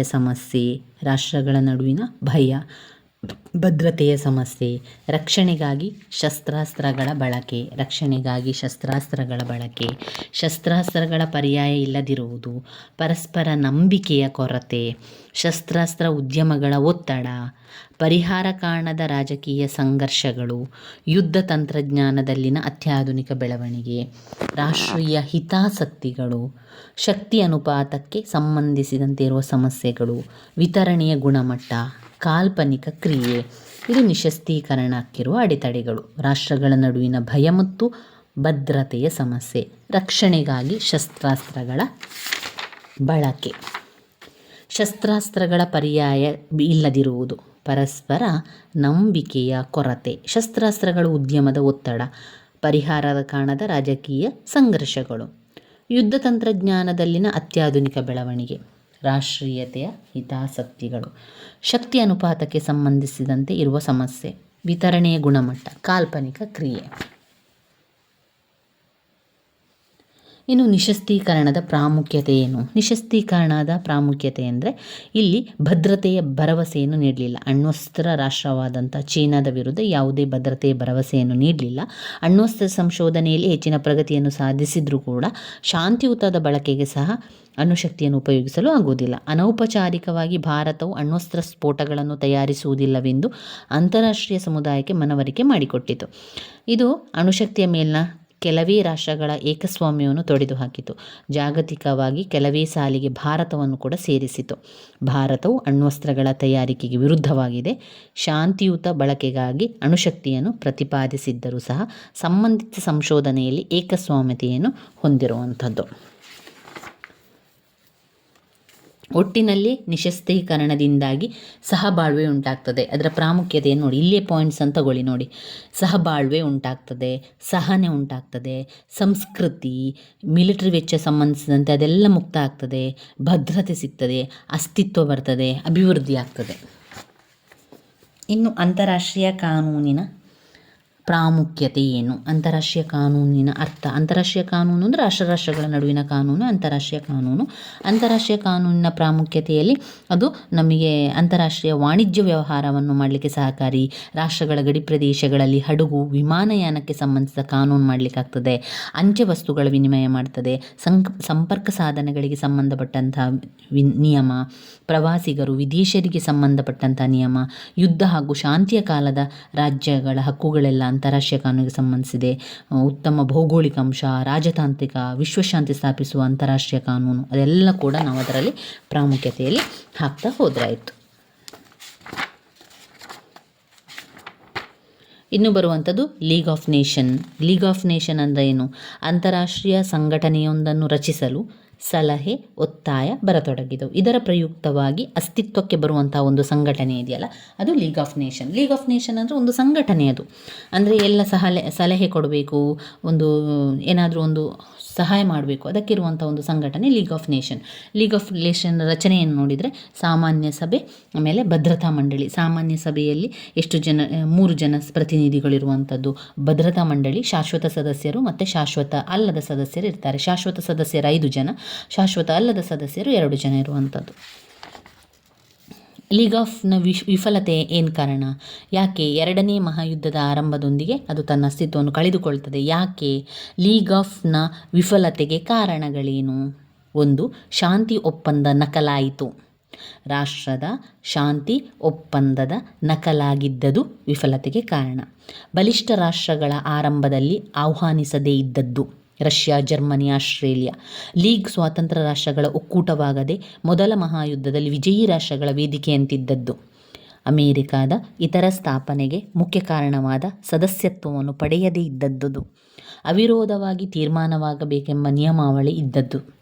ಲೀಗ್ ತೆಗೆದುಕೊಂಡಂಥ ತೀರ್ಮಾನಗಳನ್ನು ಪಾಲಿಸಬೇಕೆಂಬ ನಿಬಂಧನೆ ಇಲ್ಲದಿದ್ದದ್ದು. ಲೀಗ್ ಅನೇಕ ಸದಸ್ಯ ರಾಷ್ಟ್ರಗಳು ಅದನ್ನು ಸ್ವಹಿತಾಸಕ್ತಿಯ ಸಾಧನೆಗಾಗಿ ಬಳಸಿಕೊಂಡದ್ದು. ಲೀಗ್ ಅಂತಾರಾಷ್ಟ್ರೀಯ ಸಂಘಟನೆಯಾದರೂ ಸಾಮಾಜಿಕ ಭದ್ರತಾ ತತ್ವವನ್ನು ಅಳವಡಿಸಿಕೊಳ್ಳುವಂತಾಯಿತು. ವಿಶ್ವಶಾಂತಿಗೆ ಧಕ್ಕೆ ಬರುವಂಥ ಪ್ರತಿರೋಧಗಳನ್ನು ಎದುರಿಸಲು ಯಾವುದೇ ವಿಧದ ಶಕ್ತಿ ವ್ಯವಸ್ಥೆ ಇಲ್ಲದಿದ್ದದ್ದು. ಸದಸ್ಯ ರಾಷ್ಟ್ರಗಳಲ್ಲಿದ್ದಂತಹ ಸಂಕುಚಿತ ರಾಷ್ಟ್ರೀಯ ಮನೋಭಾವನೆ ಲೀಗ್ ಆಫ್ನ ವಿಫಲತೆಗೆ ಕಾರಣವಾಯಿತು. ಲೀಗ್ನ ಸಾಧನೆಗಳೇನು? ರಾಜಕೀಯ ಕ್ಷೇತ್ರದ ಸಾಧನೆಗಳು ಮಾಡಿದವು, ರಾಜಕೀಯೇತರ ಸಾಧನೆಗಳು ಮಾಡಿದವು. ರಾಜಕೀಯೇತರ ಸಾಧನೆಯಲ್ಲಿ ಆರ್ಥಿಕ ಸಾಧನೆ, ಸಾಮಾಜಿಕ ಸಾಧನೆಯನ್ನು ಮಾಡಿದೆ. ಇನ್ನು ವಿಶ್ವಸಂಸ್ಥೆಯ ಉದ್ದೇಶಗಳು ಮತ್ತು ಪಾತ್ರಗಳು, ವಿಶ್ವಸಂಸ್ಥೆಯ ರಚನೆಗಳು. ವಿಶ್ವಸಂಸ್ಥೆಯ ಉದ್ದೇಶಗಳನ್ನು ನೋಡುವ. ವಿಶ್ವಸಂಸ್ಥೆಯ ಉದ್ದೇಶಗಳನ್ನು 15 ಅಂಕಕ್ಕೂ ಕೂಡ ಬಂದಿದೆ, 10 ಅಂಕಕ್ಕೂ ಕೂಡ ಬಂದಿರುವಂಥ ಪ್ರಶ್ನೆ.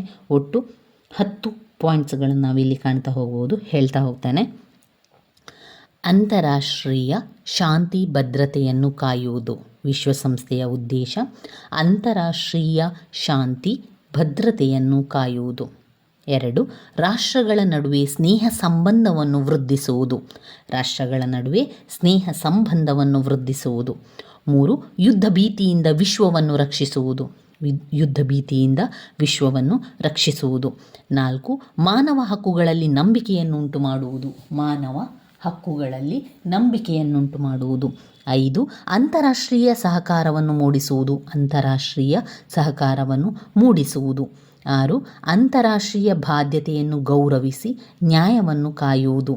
ಅಂತಾರಾಷ್ಟ್ರೀಯ ಬಾಧ್ಯತೆಯನ್ನು ಗೌರವಿಸಿ ನ್ಯಾಯವನ್ನು ಕಾಯುವುದು. 7 ಜೀವನ ಮಟ್ಟವನ್ನು ಉತ್ತಮಪಡಿಸುವುದು. ಜೀವನ ಮಟ್ಟವನ್ನು ಉತ್ತಮಪಡಿಸುವುದು. 8 ಸ್ತ್ರೀ ಪುರುಷರ ಸಮಾನತೆಯನ್ನು ಕಾಯುವುದು. ಸ್ತ್ರೀ ಪುರುಷರ ಸಮಾನತೆಯನ್ನು ಕಾಯುವುದು. 9 ಅಂತಾರಾಷ್ಟ್ರೀಯ ಕಾನೂನನ್ನು ಪಾಲಿಸುವುದು. ಅಂತಾರಾಷ್ಟ್ರೀಯ ಕಾನೂನನ್ನು ಪಾಲಿಸುವುದು. 10 ಯಾವುದೇ ಸಮಸ್ಯೆಯನ್ನು ಶಾಂತಿಯುತ ಮಾರ್ಗಗಳ ಮೂಲಕ ಇತ್ಯರ್ಥಪಡಿಸುವುದು. ಯಾವುದೇ ಸಮಸ್ಯೆ ಇರಬಹುದು, ಅದನ್ನು ಶಾಂತಿಯುತ ಮಾರ್ಗದಲ್ಲಿ ಇತ್ಯರ್ಥವನ್ನು ಮಾಡಿಸುವುದು ವಿಶ್ವಸಂಸ್ಥೆಯ ಉದ್ದೇಶಗಳು. ಈ 10 ಪಾಯಿಂಟ್ಸನ್ನು ಇಟ್ಕೊಂಡು ವಿವರಿಸ್ತಾ ಹೋಗಬೇಕು. 15 ಅಂಕಕ್ಕೆ ಬಂದಾಗ 4ರಿಂದ 5 ಪುಟ ವಿವರಿಸಿ, 10 ಅಂಕಕ್ಕೆ ಬಂದರೆ 3ರಿಂದ 4 ಪುಟ ಆದರೂ ಕೂಡ ನೀವು ವಿವರಿಸಬೇಕು. ಇನ್ನು ಬರುವಂತಹ ಮುಖ್ಯವಾದ ಪ್ರಶ್ನೆ, ವಿಶ್ವಸಂಸ್ಥೆಯ ರಚನೆ. ವಿಶ್ವಸಂಸ್ಥೆಯ ರಚನೆಯ 6 ಮುಖ್ಯ ಅಂಗಗಳನ್ನು ಹೊಂದಿದೆ.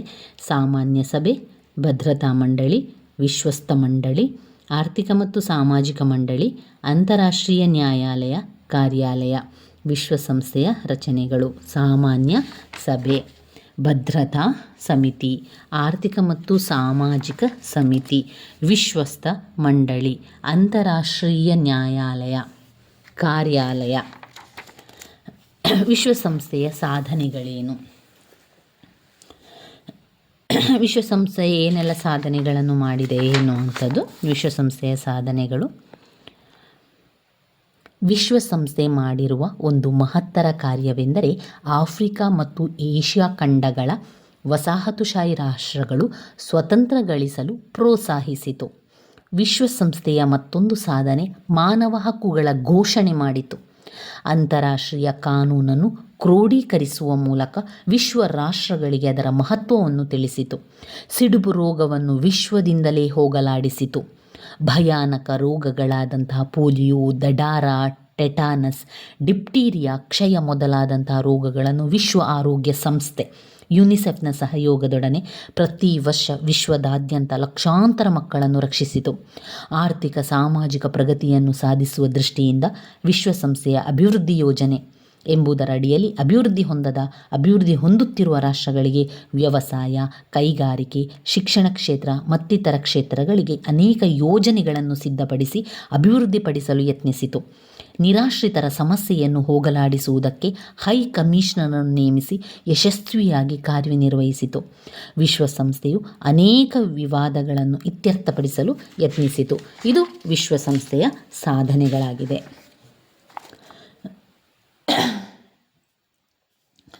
ಇನ್ನು ಬರುವಂಥದ್ದು ಅಲಿಪ್ತ ನೀತಿಯ ಉಗಮ, ಅಲಿಪ್ತ ನೀತಿಯ ಪಾತ್ರಗಳು. ಅಲಿಪ್ತ ನೀತಿಯು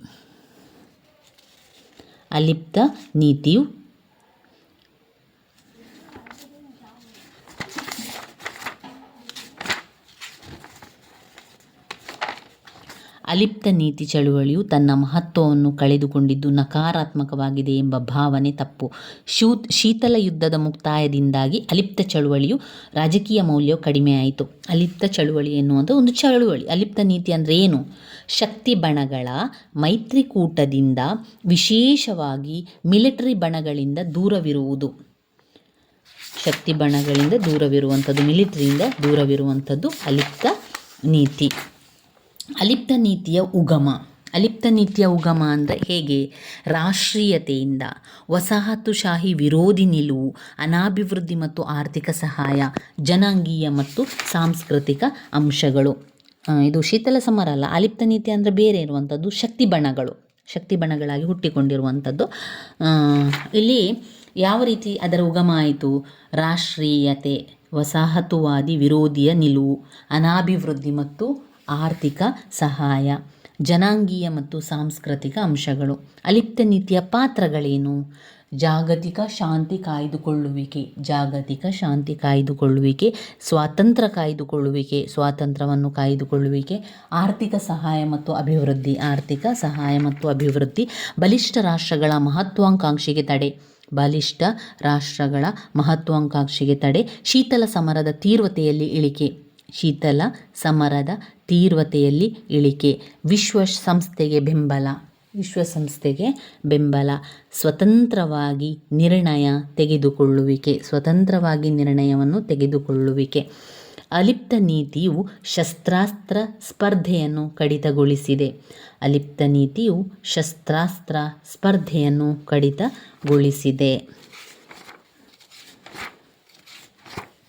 ಇನ್ನು ಬರುವಂಥದ್ದು ಸಾರ್ಕ್ 10 ಅಂಕಕ್ಕೆ ಕೇಳಿದ್ದಾರೆ. ಕಾಮನ್ವೆಲ್ತ್ ಒಕ್ಕೂಟದ ಬಗ್ಗೆ 10 ಅಂಕಕ್ಕೆ ಕೇಳಿದ್ದಾರೆ. 7 ರಾಷ್ಟ್ರಗಳು ಪರಸ್ಪರ ಸಹಕಾರವನ್ನು ಮಾಡುವಂಥದ್ದೇ ಸಾರ್ಕ್ನ ಒಂದು ಮುಖ್ಯ ವಿಷಯ ಆಗಿರುತ್ತದೆ. ಸಾರ್ಕಿನ ಧ್ಯೇಯ ಅಂದರೆ 7 ಸದಸ್ಯ ರಾಷ್ಟ್ರಗಳು ಕಲ್ಯಾಣಕ್ಕಾಗಿ ಸಾಧಿಸುವುದು, ಜೀವನ ಗುಣಮಟ್ಟವನ್ನು ಉತ್ತಮಪಡಿಸುವುದು, ಆರ್ಥಿಕವಾಗಿ ಉತ್ತಮಗೊಳಿಸುವುದು, ಆರ್ಥಿಕ, ಸಾಮಾಜಿಕ, ರಾಜಕೀಯ, ಸಾಂಸ್ಕೃತಿಕವಾಗಿ ಬೆಳವಣಿಗೆಯನ್ನು ಮಾಡುವುದು, ಸಾಮಾಜಿಕ ಸ್ವಾವಲಂಬನೆಯನ್ನು ಪ್ರೋತ್ಸಾಹಿಸುವುದು, ಪರಸ್ಪರ ಸಮಸ್ಯೆಗಳನ್ನು ಅರ್ಥ ಮಾಡಿಕೊಂಡು ಅದಕ್ಕೆ ಪರಿಹಾರವನ್ನು ಕೊಡುವುದು, ತಾಂತ್ರಿಕ ಕ್ಷೇತ್ರಗಳಲ್ಲಿ ಪರಸ್ಪರ ನೆರವನ್ನು ಮೂಡಿಸುವಂಥದ್ದು, ಸಹಕಾರವನ್ನು ಬಲಪಡಿಸುವಂಥದ್ದು, ಅಂತಾರಾಷ್ಟ್ರೀಯ ಸಂಸ್ಥೆಗಳೊಂದಿಗೆ ಸಹಕರಿಸುವಂಥದ್ದು. ಸಾರ್ಕಿನ ಪಾತ್ರ 14 ಸಮ್ಮೇಳನಗಳನ್ನು ಮಾಡ್ತದೆ. ಆರ್ಥಿಕ, ಸಾಮಾಜಿಕ, ರಾಜಕೀಯ ಎಲ್ಲ ಕೂಡ ಅವರು ಸಹಾಯ ಮಾಡುವಂಥದ್ದು. ಇನ್ನು ದಕ್ಷಿಣ ಏಷ್ಯಾ ಜನರ ಜೀವನ ಮಟ್ಟವನ್ನು ಸುಧಾರಣೆ ಮಾಡುವುದು, ಬಡತನ ನಿರ್ಮೂಲನೆ ಮಾಡುವ ನಿಧಿ ಸ್ಥಾಪನೆಗೆ ಒಪ್ಪಿಗೆ ಮಾಡುವಂಥದ್ದು. ಅದು 14 ಸಮ್ಮೇಳನಗಳನ್ನು ಸಾರ್ಕ್ ಸಮ್ಮೇಳನಗಳಾಗ್ತದೆ. ಅದರಲ್ಲಿ ನ್ಯೂಕ್ಲಿಯರ್ ಬಾಂಬ್ಗಳನ್ನು ಬಳಸದಿರಲಿಕ್ಕೆ ಹೇಳುವಂಥದ್ದು, ಬಳಸುವ ಬೆದರಿಕೆಯನ್ನು ಹೇಳುವಂಥದ್ದು, ಭಯೋತ್ಪಾದನೆಯ ಚಟುವಟಿಕೆಗಳನ್ನು ನಿಗ್ರಹಿಸುವುದು, ಮಾದಕ ವಸ್ತುಗಳನ್ನು ರಹಸ್ಯ ಸಾಗಾಣಿಕೆ ತಡೆಯುವುದು, ಮಹಿಳೆಯರಿಗೆ ಅಧಿಕಾರ ನೀಡುವುದು, ಪರಿಸರ ರಕ್ಷಣೆ ಮಾಡುವುದು, ಇದೆಲ್ಲ ಕೂಡ ಅದು ಸಾರ್ಕಿನ ಚಟುವಟಿಕೆ ಪಾತ್ರದಲ್ಲಿ ಬರ್ತದೆ. ಇನ್ನು ಕಾಮನ್ವೆಲ್ತ್ ಒಕ್ಕೂಟ ಸರಕಾರಿ ಜಾಗತಿಕ ಸಂಘಟನೆಗಳಲ್ಲಿ ಒಂದಾಗಿರುವಂಥದ್ದು. ದ್ವಿತೀಯ ಮಹಾಯುದ್ಧದ ಮೊದಲು ನಂತರ ಅವಧಿಯಲ್ಲಿ ಅಸ್ತಿತ್ವಕ್ಕೆ ಬಂದಂತಹ ಅಂತಾರಾಷ್ಟ್ರೀಯ ಸಂಘಟನೆಗಳಲ್ಲಿ ಕಾಮನ್ವೆಲ್ತ್ ರಾಷ್ಟ್ರ ಒಕ್ಕೂಟ ಕೂಡ ಒಂದಾಗಿರುವಂಥದ್ದು. ಇನ್ನು ಕಾಮನ್ವೆಲ್ತ್ ಒಕ್ಕೂಟದ ಧ್ಯೇಯಗಳೇನು ಮತ್ತು ಗುರಿ ಉದ್ದೇಶಗಳೇನು ಎನ್ನುವಂಥದ್ದು ತಿಳ್ಕೊಳ್ಳಿ. ಕಾಮನ್ವೆಲ್ತ್ ರಾಷ್ಟ್ರಗಳ ಒಕ್ಕೂಟದ ಧ್ಯೇಯಗಳು 11 ಇದೆ, ಹೇಳ್ತಾ ಹೋಗ್ತಾನೆ. ಪ್ರಜಾಪ್ರಭುತ್ವ ಹಾಗೂ ಮಾನವ ಹಕ್ಕುಗಳ ರಕ್ಷಣೆ ಮಾಡ್ತದೆ. ಯಾವುದು? ಕಾಮನ್ವೆಲ್ತ್ ರಾಷ್ಟ್ರಗಳ ಒಕ್ಕೂಟದ ಧ್ಯೇಯಗಳು ಪ್ರಜಾಪ್ರಭುತ್ವ ಹಾಗೂ ಮಾನವನ ಹಕ್ಕುಗಳ ರಕ್ಷಣೆ, ಸದಸ್ಯ ರಾಷ್ಟ್ರಗಳ ಕಲ್ಯಾಣ ಹಾಗೂ ಆರ್ಥಿಕ ಅಭಿವೃದ್ಧಿ, ವಿಶ್ವಸಂಸ್ಥೆಗೆ ಬೆಂಬಲ, ಮೈತ್ರಿ ಸ್ವಾತಂತ್ರ್ಯಕ್ಕೆ ಮಾನ್ಯತೆ, ವರ್ಣ, ಮತಧರ್ಮ, ರಾಜಕೀಯ ನಂಬಿಕೆ ಇತ್ಯಾದಿ ಅಂಶಗಳ ಆಧಾರದ ಮೇಲೆ ಭೇದ ಭಾವನೆನಿಸದೆ ಎಲ್ಲರಿಗೂ ಸಮಾನತೆಯನ್ನೊದಗಿಸಬೇಕು, ಮುಕ್ತಿ ರಾಯಭಾರವನ್ನು ಬೆಂಬಲಿಸಬೇಕು, ಸಾಮ್ರಾಜ್ಯವಾದ ಮತ್ತು ವರ್ಣಭೇದವನ್ನು ಪ್ರತಿಭಟಿಸುವುದು, ಆರ್ಥಿಕ, ಸಾಮಾಜಿಕ, ಭೌತಿಕ, ಸಾಂಸ್ಕೃತಿಕ ಹಿರಿಮೆಗಾಗಿ ಶ್ರಮಿಸುವುದು,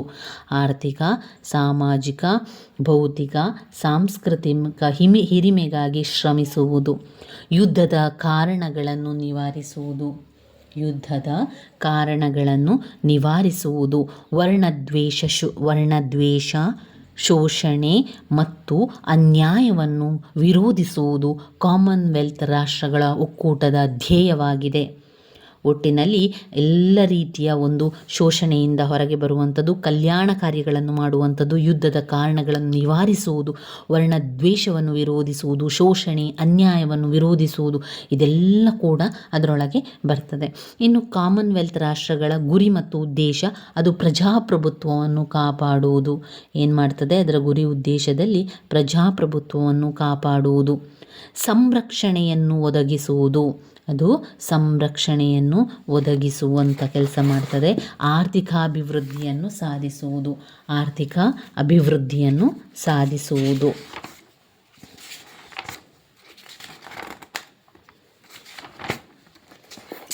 ಇದೆಲ್ಲ ಕೂಡ ತೃತೀಯ BA ರಾಜ್ಯಶಾಸ್ತ್ರ ಅಂತಾರಾಷ್ಟ್ರೀಯ ಸಂಬಂಧ ಕೋರ್ಸ್ 5ರಲ್ಲಿ ಬರುವಂತಹ ಮುಖ್ಯವಾದಂತಹ ಪ್ರಶ್ನೆಗಳು ಸ್ನೇಹಿತರೆ. ಇದೆಲ್ಲ ಕೂಡ ಪದೇ ಪದೇ ರಿಪೀಟ್ ಆಗಿರುವಂತಹ ಪ್ರಶ್ನೆಗಳನ್ನಷ್ಟೇ ನಾನು ನಿಮಗೆ ತಿಳಿಸ್ಕೊಟ್ಟಿದ್ದೇನೆ. ಅದರ ಪಾಯಿಂಟ್ಸ್ಗಳನ್ನು ಹೇಳಿದ್ದೇನೆ. ಆ ಪಾಯಿಂಟ್ಸ್ಗಳನ್ನಷ್ಟೇ ತುಂಬಾ ಕಲಿಯಿರಿ. ಆ ಪಾಯಿಂಟ್ಸನ್ನಷ್ಟೇ ಬಾಯ್ಪಾಠ ಮಾಡಿ ಆದರೂ ಕೂಡ ಆ ಪಾಯಿಂಟ್ಸನ್ನು ಸರಿಯಾಗಿ ಕಲಿತುಕೊಳ್ಳಿ. ನಂತರ ವಿವರಣೆಯು ನಿಮಗೆ ಎಷ್ಟು ಸಾಧ್ಯವೋ ಆ ವಿವರಣೆಯನ್ನು ಕೊಡ್ತಾ ಹೋಗಿ. ಇಲ್ಲಿ ನಾನು ಹೇಳಿರುವಂತಹ ಪ್ರಶ್ನೆಗಳು ಹಳೆಯ ಪ್ರಶ್ನೆ ಪತ್ರಿಕೆಗಳನ್ನು ನೋಡಿಕೊಂಡು ಗುರುತು ಹಾಕ್ಕೊಂಡಿರುವಂಥದ್ದು. ಹಳೆಯ ಪ್ರಶ್ನೆ ಪತ್ರಿಕೆಗಳು 2-3 ಹಳೆಯ ಪ್ರಶ್ನೆ ಪತ್ರಿಕೆಗಳನ್ನು ನೋಡಿಕೊಂಡು ಅದರಲ್ಲಿ ರಿಪೀಟ್ ಆಗಿ ಬಂದಿರುವಂತಹ ಪ್ರಶ್ನೆಗಳು, ಪದೇ ಪದೇ ಕೊಟ್ಟಿರುವಂತಹ ಪ್ರಶ್ನೆಗಳನ್ನಷ್ಟೇ ಗುರುತನ್ನು ಹಾಕ್ಕೊಂಡು ನಿಮಗೆ ನಾನು ತಿಳಿಸಿರುವಂಥದ್ದು. ನಿಮಗೆ ಸಮಯ ಇದ್ದರೆ ಇದನ್ನೆಲ್ಲವನ್ನು ಕೂಡ ಓದ್ಕೊಳ್ಳಿ, ಅದರ ಪಾಯಿಂಟ್ಸ್ಗಳನ್ನು ಸರಿಯಾಗಿ ಕಲ್ತ್ಕೊಳ್ಳಿ. ಇಲ್ಲ ಅಂತಾದರೆ ನೀವು ಸ್ವಲ್ಪ ಆದರೂ ಕೂಡ ನೋಡ್ಕೊಂಡು ಹೋಗಿ ಎಲ್ಲ ಪ್ರಶ್ನೆಗೆ ಉತ್ತರವನ್ನು ಬರೆದು ಬನ್ನಿ. ಸ್ಕಿಪ್ ಮಾಡಬೇಡಿ, ಬಿಟ್ಟು ಬರಬೇಡಿ. ಎಲ್ಲ ಪ್ರಶ್ನೆಯನ್ನು ಉತ್ತರವನ್ನು ಬರೆದೇ ಬರಬೇಕು ಸ್ನೇಹಿತರೆ. ಇವಿಷ್ಟು ನೀವು ನೋಡಿದರೆ ಸಂಪೂರ್ಣ ರಾಜ್ಯಶಾಸ್ತ್ರ ಕೋರ್ಸ್ 5ರಲ್ಲಿ ಬರುವಂತಹ ಪ್ರಶ್ನೆಗಳು ಪರೀಕ್ಷೆಗೆ ನೀವು ತಯಾರಿ ಮಾಡಿದಂತಾಗ್ತದೆ. ನನ್ನ ವೀಡಿಯೋಸ್ ಎಲ್ಲ ನಿಮಗೆ ಇಷ್ಟ ಆಗಿದ್ದರೆ ಲೈಕ್ ಕೊಡಿ, ಶೇರ್ ಮಾಡಿ, ಸಬ್ಸ್ಕ್ರೈಬ್ ಮಾಡಲಿಕ್ಕೆ ಮರಿಬೇಡಿ ಸ್ನೇಹಿತರೆ. ಧನ್ಯವಾದಗಳು.